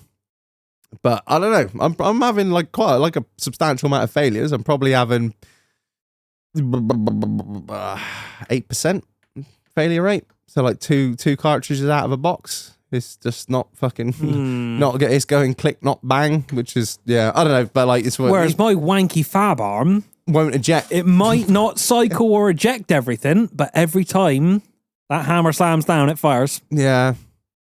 Tom's just like, yeah, guns are guns. I'm not allowed one. They are a gun. I asked, and my doctor went, no. Did you actually ask? Yeah. I was like, fuck it. Everyone else in the doghouse is getting gun licenses. Why shouldn't I try? And I think I asked. And they were like, well, you've got to ask your doctor for your notes and everything. She said, yeah, sure. And she just went, absolutely no. Really? She was like, I don't feel comfortable letting that young man have a gun license just yet. You asked her before you... So I called my doctor and said, I'm part of this cult.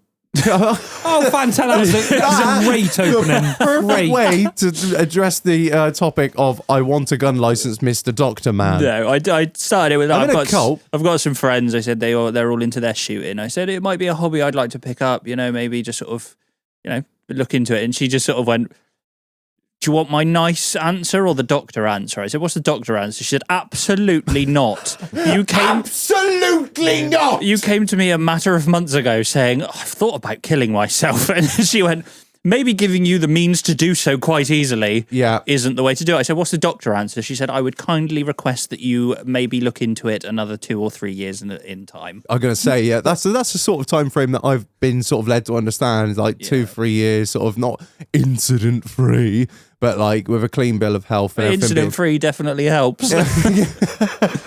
Coming in there with gashes on your arm, it's like, can I have gun license? They're like, no. We're taking away razor license from you. But yeah, maybe one day. Who knows?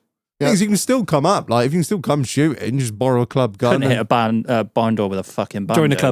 Join the club. One day. I'd like to own my own guns as well, but when your address is something caravan park, get fucked, pal. You ain't getting a license, are you? Mate, when we had the fucking, like, I'm going to say it's just long since passed, but when me and my parents used to live in caravans, we had a fucking gun license and a cabinet, but the only stipulation was it had to be bolted to the framework, like the actual like RSJs of the porter cabin. Someone I was speaking to, I think it was Fox Red Bob actually, I was speaking to on the last piss. I was like, well, why can't you have one? I'll come and fucking fit a cabinet in your caravan. I was like, I felt in my back, I was appreciative. Devalue it. I don't even use the toilet, mate. But no, seriously, it's one of those things. I'd love to take it up because I enjoy shooting. I haven't been shooting in ages. And again, that's nothing. Listen to you guys and just like really want to get into shooting because it's a great thing that you guys talk about. It's very informative. Mate, it's so much fun. Yeah, it really is so fun shooting shit. 18 really months ago, I said, I'm not doing it. Yeah, you were like, no. No, it's another expensive hobby I don't need. Yeah, I've heard a lot of people say that, including myself. And here we are. I think that's the thing for me is the financial thing for it. Because you can do it on the cheap. I'm an impulse buyer. For example, that won't go bode well. I had a tax rebate. Nice. Bought a PlayStation 5. Oh my God. You're one of those. I didn't need it. I don't need a PlayStation 5. You have Nobody needs a PlayStation. I know. And now I've got both. Oh, goody. I don't have £600, but I have a PlayStation 5. Well, should have bought an Xbox. I've already got, but I've got the Microsoft computer. The PlayStation's now for the PlayStation exclusives. If you're an impulse purchaser and you had a gun license, the Holtz auction would quite possibly be the worst thing you could ever. It happens 3 times a year. The sealed bid auction is basically, from what I understand, a lot of gun shops just empty out all of their trade-ins into one big fucking auction, and there is so much. There's bullshit so many on there, shiny things, and it's so cheap. I am like a magpie. Yeah. Shiny, yep. £20, £30, yeah. Before Get you know in it, the cabinet, lad. This is where I'm slightly autistic.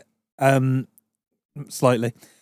Everyone's like, "Oh, great, they're back on guns." I have no, I just and in, autism. in general. In general life, What a great episode! Mental health and guns. Guntism. no, in general Sorry, life. carry So, on. Well, gun wise and car wise and things like that, I get a specific model and like trim type that I want, and I won't buy anything unless it's that, and it will probably cost a lot more than. you won't settle them. Yeah. Basically. Yeah, I So, like, understand that that. Passat, I wanted a 2-litre non-DPF business edition. Business. That is not what it's called. No, I something. Oh God. Okay. cool. With the different headliner and bits Oh, and and you were bobs. happy to wait until something on the second-hand market came up, DSG, and I wanted it below like 60,000. and you just waited for that. Waited for it to come up, and wanted eventually. You're fucking nuts. But And no, now- I'm the same. It's exactly how I want a Range Rover. specific thing. If I'm the same, if I have something very specific for a gift and it's not that, my God, I am the most unappreciative fucking person on the planet. But I've asked for something specific for a reason. Last year, I asked my parents, don't want anything. I wanted a dictionary and a thesaurus. Wow. Two things. I know. You know, there's Google. Yes, there is, but I like to use my brain rather than the computers. So that's why I asked them. They got me a combined one. Oh, I live 200 miles away from Kent. I drove home in a strop Christmas Day. But like I said, the reason it is extremely childish, but I asked for 2 specific things. I want these things. I've needed these things. I don't need compromise. I don't want anything else.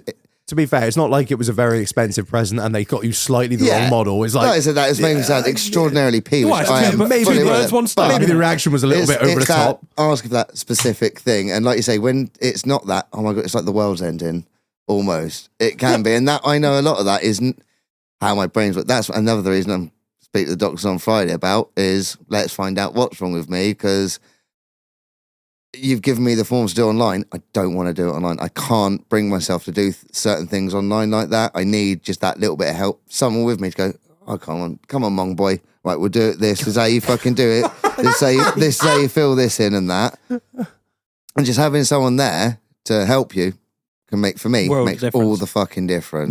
Yeah. All the difference. Yeah. Come on, Mong boy. I was struggling to get past. I was like, say something, Reg. I was like, Mong boy, Mong boy, Mong boy, Mong boy. I feel more comfortable doing shit online than writing things down. Oh yeah, no, I fucking hate writing shit. I get hand cramp real quick. Like I write so little. Nobody can nowadays. read your writing anyway. I should have been a doctor, to be fair. Yeah.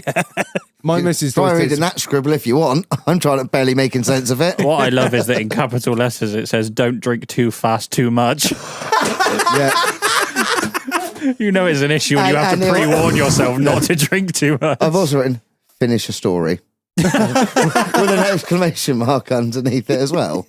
That's the thing with having no draft on. It's like, it does suck because I miss having the draft on, but it limits how much everyone can drink because I go to the fucking fridge. I mean, everyone's welcome to go get their own beers, but like generally I'll go to the fridge and I can keep everyone on an even keel. When that thing's lit, it's like, yeah, pour yourselves one, boys. I get down to like 3/4 of a pint. Everyone's like, oh, I best have a top up. Honestly, the first episode that I did wasn't too bad. The episode that we did with me, Gilo, and Titch, because the draft was on, by the end of that podcast was just, I was so incomprehensible of what I was saying. And like, I've listened back to it and I've just been like, Jesus Christ. Like, I'd have to do that every week by listening to myself. It was just like, I was just like, I'm not a massive drinker anyway. like a social drink, but not. If I'm at home, I won't touch drink. To be honest, the only time I drink is when I come on here. It's the first time I've had a drink in. Such bad influence as well. But that second episode, honestly, I remember being sat in the car going home, already quite emotional anyway, because it was, there was quite a lot of firsts for me for admitting different things about what was wrong with me. A lot, but I was just sat there, and I just remember sitting there and thinking, "Oh no! Like I'm so drunk." Like, and when you like full on buyer's remorse, like, why have I done this? Why have I said these things? You weren't the first, mate. You certainly won't be the last. But when you sit down and check yourself and you go, "Fuck, you're drunk," and that's when it's that's when you're in a situation when you suddenly go, "Fuck, I'm so pissed." Normally you just go, "I'm a bit drunk." Sure, I was fucking shit. It's so interesting, right? When we have people on here, and they have like a fair bit to drink, which is like, I don't give a fuck. If you want to get absolutely fucked up and just start slurring your words, we'll just shut it down and call it a day. It's not the end of the world. I don't care. Things happen. We can have a good time. We've obviously had too much of a good time. The amount of people that are like, come on, have like 5-6 pints, whatever, and I'll get a message, or we'll get a message, Mom will get a message, like whatever, like a couple of days later, or even the morning after, and be like, fucking hell, Reg, like, I don't know how you're going to make that any good. Like, I think I said too much here, too much. I'm so overly critical of themselves. And I'm like, dude, like... Jack, it was fine. Literally. Do not worry about it. I'm in charge of the fucking editing. Like, I'll start just cutting. If shit waffles, I'll cut it out. Like, 90% of the stuff I cut out is me talking. So, like, like you ain't got to fucking worry. I'll just chop a few minutes out here and a few minutes out there, and I'll make it fucking flow really nicely. And then I'll like, send it to them, like, edited, and they'll be like, oh, I was all right, wasn't I? I was like, yeah, you always think it's so much worse than it is. I think that's the thing. Every time, it's the same when you go out, like, anxiety is fucking real when, like, in your older years, like, even now, if I go out and get fucked up, next morning I'm like, why did I speak to them? Why did I say that to that person? Like, I must have come across like a total cunt, and I'm not that person when I'm sober. And, like, it happens so much, and that's, like, half the reason I don't really get too trashed the next morning. Like next morning. That's why I don't get too trashed, because the next morning I'm like, fuck, why don't... I don't really get why that is a thing, like, as you get older. When I was younger, I didn't care. I didn't go, fuck. Do more whatever responsibilities. You want. Yeah, more decent relationships to hang on to. Yeah. Like friends and that. You don't want to really upset people because you've worked hard at these friendships for like decades at this point. See, I find as you get older, there's certain things you give less of a fuck about than you do when you're younger. Absolutely. 100%. Yeah. Like, going out with the fucking boys in a night out, us lot now be completely different to you going out with your mates 10 years ago. What you'd be worried about, what you'd be thinking about on the night out. Oh, girls, misses, this, that, and the other. Make sure the missus at home happy. She's like, she's happy if I come home. And if I don't, she's like, great, mortgage is paid. Yeah, like I say, it's the different things you worry about older and younger and stuff like that. It's, mental. Absolutely fucking... The shit that I used to worry about, a lot of it is like what people are going to think of me. I still do to a certain point. I think everyone just does. Not as much now. Point. It's, I don't fucking care. I mean, if you don't like it, fuck off kind of thing. Yeah. Yeah, I think it's always like, self-improvement, not constant self-improvement, but... always trying to be a better person is great, but like you get to a point where it's just like, oh, fuck off kind of thing. Like, I can spend all my life trying to please everyone and be a better person, or I can just mainly just please the people and that matter. That matter. That's one thing I've sort of taken on realizing that you can't help everyone, and as harsh as this is, other people's problems aren't yours all the time. No, like you really can't. It could be your best mates. Like I was saying, well, come on, there's been my mates whinging about this and that, the other this week. Today giving me shit. I'm like, I just don't fucking care. Yeah. But their own shit to deal with. Like, but it's gone past the point of, well, I'm trying to be civil, let's all be civil and let's all be friends. It's out of my hands, I don't care. Fucking, not my fucking problem now. I think that's the thing. It's like, petty stuff is the stuff I have no time for. Like this little bitchy, little bit of this, little bit of that. I'm like, it's just so insignificant. It does not matter. It really, it's like, everyone struggles of their own, but like some stuff you've just got to be like, it doesn't matter. It really does not matter. Oh, what doesn't matter? Things that make you think doesn't matter. obviously when you come back from Glasgow, you spoke about matey that fucking hit his head on the railway track. Yeah, I was on that shift. That happened Oh, literally down from where I'm based. I had someone come up to me and go, excuse me, I think someone's down there having a heart attack. And I answered, shit, right, fuck. That 2 seconds of panic, right, bang, switch on, what do we need to do now? And it went into, like you said, Keith, we were out with Keith the other night, giving matey CPR or whatever he did. It's just that muscle memory of bang, switched on. But then we got told, right, clear a path, there's going to be ambulances coming down. And they flew down. And I went up the fire tower to do my hour shift up there. And so I was up there for an hour, so I was like, they haven't come flying back yet. And all the ambulances just drove off. And I was like, bit suspect here. Like, what's going on? Maybe he's not as bad as what everyone thought. Yeah. They're just driving him out to... It was only when I was coming down the fire tower for the next person I could have... Now he's died. And that hit me and everyone that I was on shift with really fucking hard. Like, I didn't think that it did. I'd never known the guy. I'm never going to know the guy. But something just as simple as he slipped on a rock and smashed his head. You don't realise how short life can be over. Yeah. And when you sort of deal with things like that, it does put things in perspective. I think you're like, why am I sweating over this? Oh, so-and-so didn't like my fucking, I don't know, my shirt, or someone's giving me shit about my car I'm driving, whatever. It doesn't fucking matter. It really fucking doesn't matter. What matters is the people that are here, the people that are in here and stuff as well, like in your heart and stuff. They're the people that fucking matter, and that's what matters. And thoughts like that sort of keep me going on, because I do know what it's like to be there with the fucking blade in your hand going, well, this is it now. I messaged you when I said something similar happened to me. This is going to be a big thing that I'm going to admit now, and it's taken me years and years to admit that it happened to me. I was molested when I was a teenager. Jesus. Like, don't worry, I didn't get fucking bummed, thankfully. But that fucking happened, and that's something that I switched off and almost forgot that had happened, and it was a terrible thing. I will still make nonce jokes though. That's my way of coping with things, is humour. Like, something terrible did happen to me. It got dealt with years ago. You know, all those nasty things. Oh, I'll do something, some paedophile. Yeah, that does happen to them if you catch them, allegedly. I've dealt with that, so I know, like I said, but because I've had that real horrible life experience, it's made me go when other people are speaking or whatever, it's made me a bit more empathetic and gone, yeah, I know what it's like to be at your lowest when you think there is no other option. It's me that needs to be hurting. And for me, it was a realization of, no, it's not me. It's the person that did X, Y, and Z or whatever. And, you know, that's one thing I said I've accepted and come to realize over years. I don't have a lot of memories of what I was like at school, what I was like before them, because I hadn't realized I'd blocked them out in my head. Yeah. To a point. It's common with a lot of people that have been through stuff like that, isn't it? There's literally just like a mental block that just won't let you go there. Yeah. Like I said, it's a horrible thing to admit that happened to me, but I can still make laugh and jokes about it because that's my way of dealing with things. Yeah. It might not be the nice, like, cracking jokes at your mate's fucking funeral, but that's my way of dealing with things.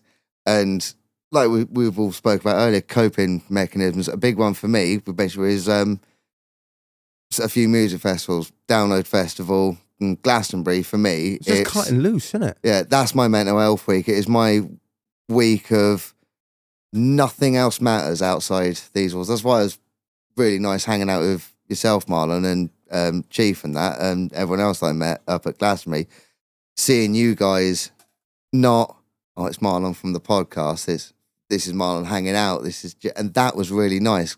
And just why I'm excited. If you and Dole get to come next year, because it's nice, like hanging out with you guys and stuff. We were just drinking beer. We were going to look at stuff, going to watch people. Yeah. I think Skindred. Yes. You have converted me. That was such a banging gig. That was brilliant. Yeah. But little things like that is my mental health week. And when it was cancelled in 2020, I didn't realise until I went back, I think it was 2022 when it was all back on, Yeah. how much I needed that in my life. Those 5 days where, like I said, nothing else matters. Like Nobody's the on at outside you. world doesn't matter. Yeah. All that matters is I might go see that band today, or for me, I've got shift at this time. Once you've done that, your time's your own. And that's my mental health week. That's my happy place. It's my go-to. Proper escape from reality. Yeah. Glastonbury. That's the thing. I don't think Yeah. 5 days. I've never looked at it like that. I've never. Yeah. That's really weird. I've never even thought of that. Yeah. You It's- see all these like fucking 40-year-olds down there, and you just think, what the fuck are you doing? But I never even thought like it is just completely separate from Yeah. life, isn't it? Yeah. It's not life. You've got no one kipping on That's at it. you, It's no not dogs, no normal kids. life. No, Yeah. you literally you just can are a law eat and unto drink yourself. whenever you want. You can get whatever you want at whatever Yeah. time you want. I'd never thought of this. Yeah, it It's is. just giving me I'm literally having a proper fucking Epiphany. like Yeah. a moment. I've is, like I never say, thought of this. It's those 5-6 days, or however long you're there for. I just saw you as a bunch of bum dossers, I'll be honest. Yeah, no, fair play, mate. I thought But that. no, like, I'd never. Yeah, usually I crossed my haven't showered mind. for 5 days. yeah. God bless baby wipes. But like I say, that's one of my things that I use to cope with things, is knowing that I've got this on this year. Yeah. It doesn't matter what happens the rest of the year. That's 5 days of special. I get a real bad, almost like a sense of depression and the blues almost afterwards, because you're like, fuck, it's over. But then Yeah, you're yeah, like, I get that. then you're like, oh, there's still 2 months of summer though. Let's fucking go. Yeah, Wicked. Yeah, that's like I'd liken it to like Butlins. Like, I know Yeah. it's not the same, obviously, but like Butlins, like nothing else matters. Yeah, You're at but Butlins with the boys. It's Yeah. fenced in. It's its own little fucking world for 3-4 days. You just completely cut loose and nothing matters. And like the same, you come back and you get it's called the Butlins Blues, and you're like, fuck's sake, life is bullshit. Fucking real world bullshit. Let me live there forever. Right, Yeah. put that on the scale of Glastonbury. Yeah. It's the Glastonbury Blues are fucking real. You come That back, that week after is drag. it's Yeah. difficult. It is very difficult. I would give anyone advice that is going, for fuck's sakes, at least put the Tuesday off as well.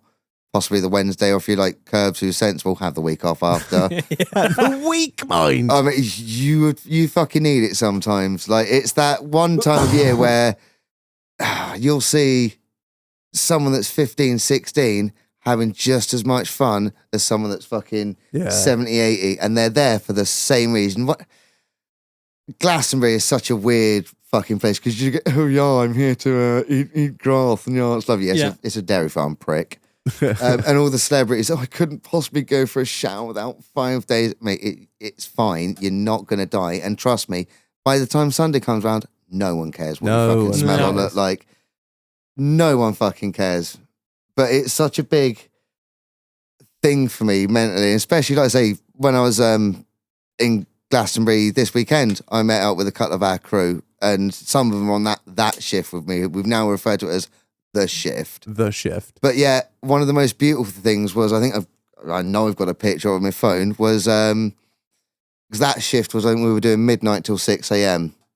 So we had that happen in the early hours, but then watching the sun come up afterwards, and that, it just, like I said, it puts things in to perspective for you. Yeah. and what have you. It's really literally like life goes on. The sun will still rise in Yeah, the morning. that is no it. matter what happens. Yeah. Yeah. And like I say, it's a great almost metaphor for, I suppose, life, like I say, dealing with things and stuff like that. Is realizing that, just look at it like it's nighttime at the moment. You've just got to see it through till morning, because morning will always come. I say the night is darkest before the dawn, isn't Yeah. it? That's what they say. Well, the night is dark and full of terrors. Thanks for that.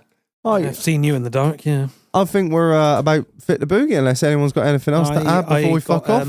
I got a couple of little shout-outs, if you don't mind. Mate, of course you can. Yeah. First of all is, Terry, you're like my sister. Love you very much. But since I come on last time, I've had 3 people that have stood out to me that have really spoken to me, and I've become friends with them. So shout out Satch, shout out Jake Mason, and shout out Jordan Langford. You absolutely beautiful human.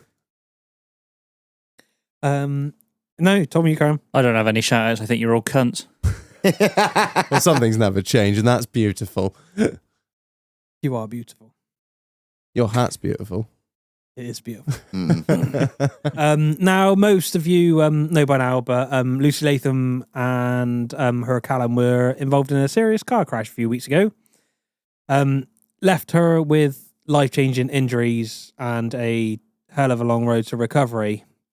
Her family have set up a Just Giving in order to raise money to help her through the recovery, with the hope that she'll be able to drive again through the physio, prosthetics, and truck modifications. They're very grateful for anything you can donate. You'll find the link on the Latham Transport page, the Latham Transport Facebook page. And there's updates on how she's doing on there as well. And I just want to say, from all of us at the Doghouse, we're thinking about you, Lucy. We love you. We love you both. We wish you the speediest of recoveries. And yeah, don't worry. You got this. Big love. Yeah. Yeah, done. One final shout out. Sponsor of this episode. Wouldn't be able to do it without them, as all our sponsors well know by this point. A big, massive shout out to N&S Thomas. Hit them up for light vehicle servicing and repair work, welding, restoration, trailer work, pre-owned trailer work. Obviously, very important, as we all know. Every fucking farmer's got a wanky Brian James or an Eiffel Williams, which I've recently found out. It's almost like every service, get the brakes every sorted. fucking dairy farmer I know is like, do you not want to shut the vents on your trailer? Nah, just let them bang against the fucking side, mate. Yeah, just do that up between my cattle sheds. Appreciate it, dickhead. Pre-OT checks, timing belts, tires. They will literally work on everything and anything from specialized off-roaders just down to your normal stuff. Fully qualified, fully insured, all the good stuff that goes along with that. So massive shout out to N&S Thomas for sponsoring this episode. All right. I think we're fucking fit, aren't we? Yeah. Duh. Right. Thank you everyone for listening. I appreciate it. I've been Reg. I've been insufferable. I've been flip-flop. I've been getting a hand job from Tom this whole episode. Which is weird. All three of us are called Tom. Don't spoil the illusion. And that's the end. Until next week. Yay! Not another one?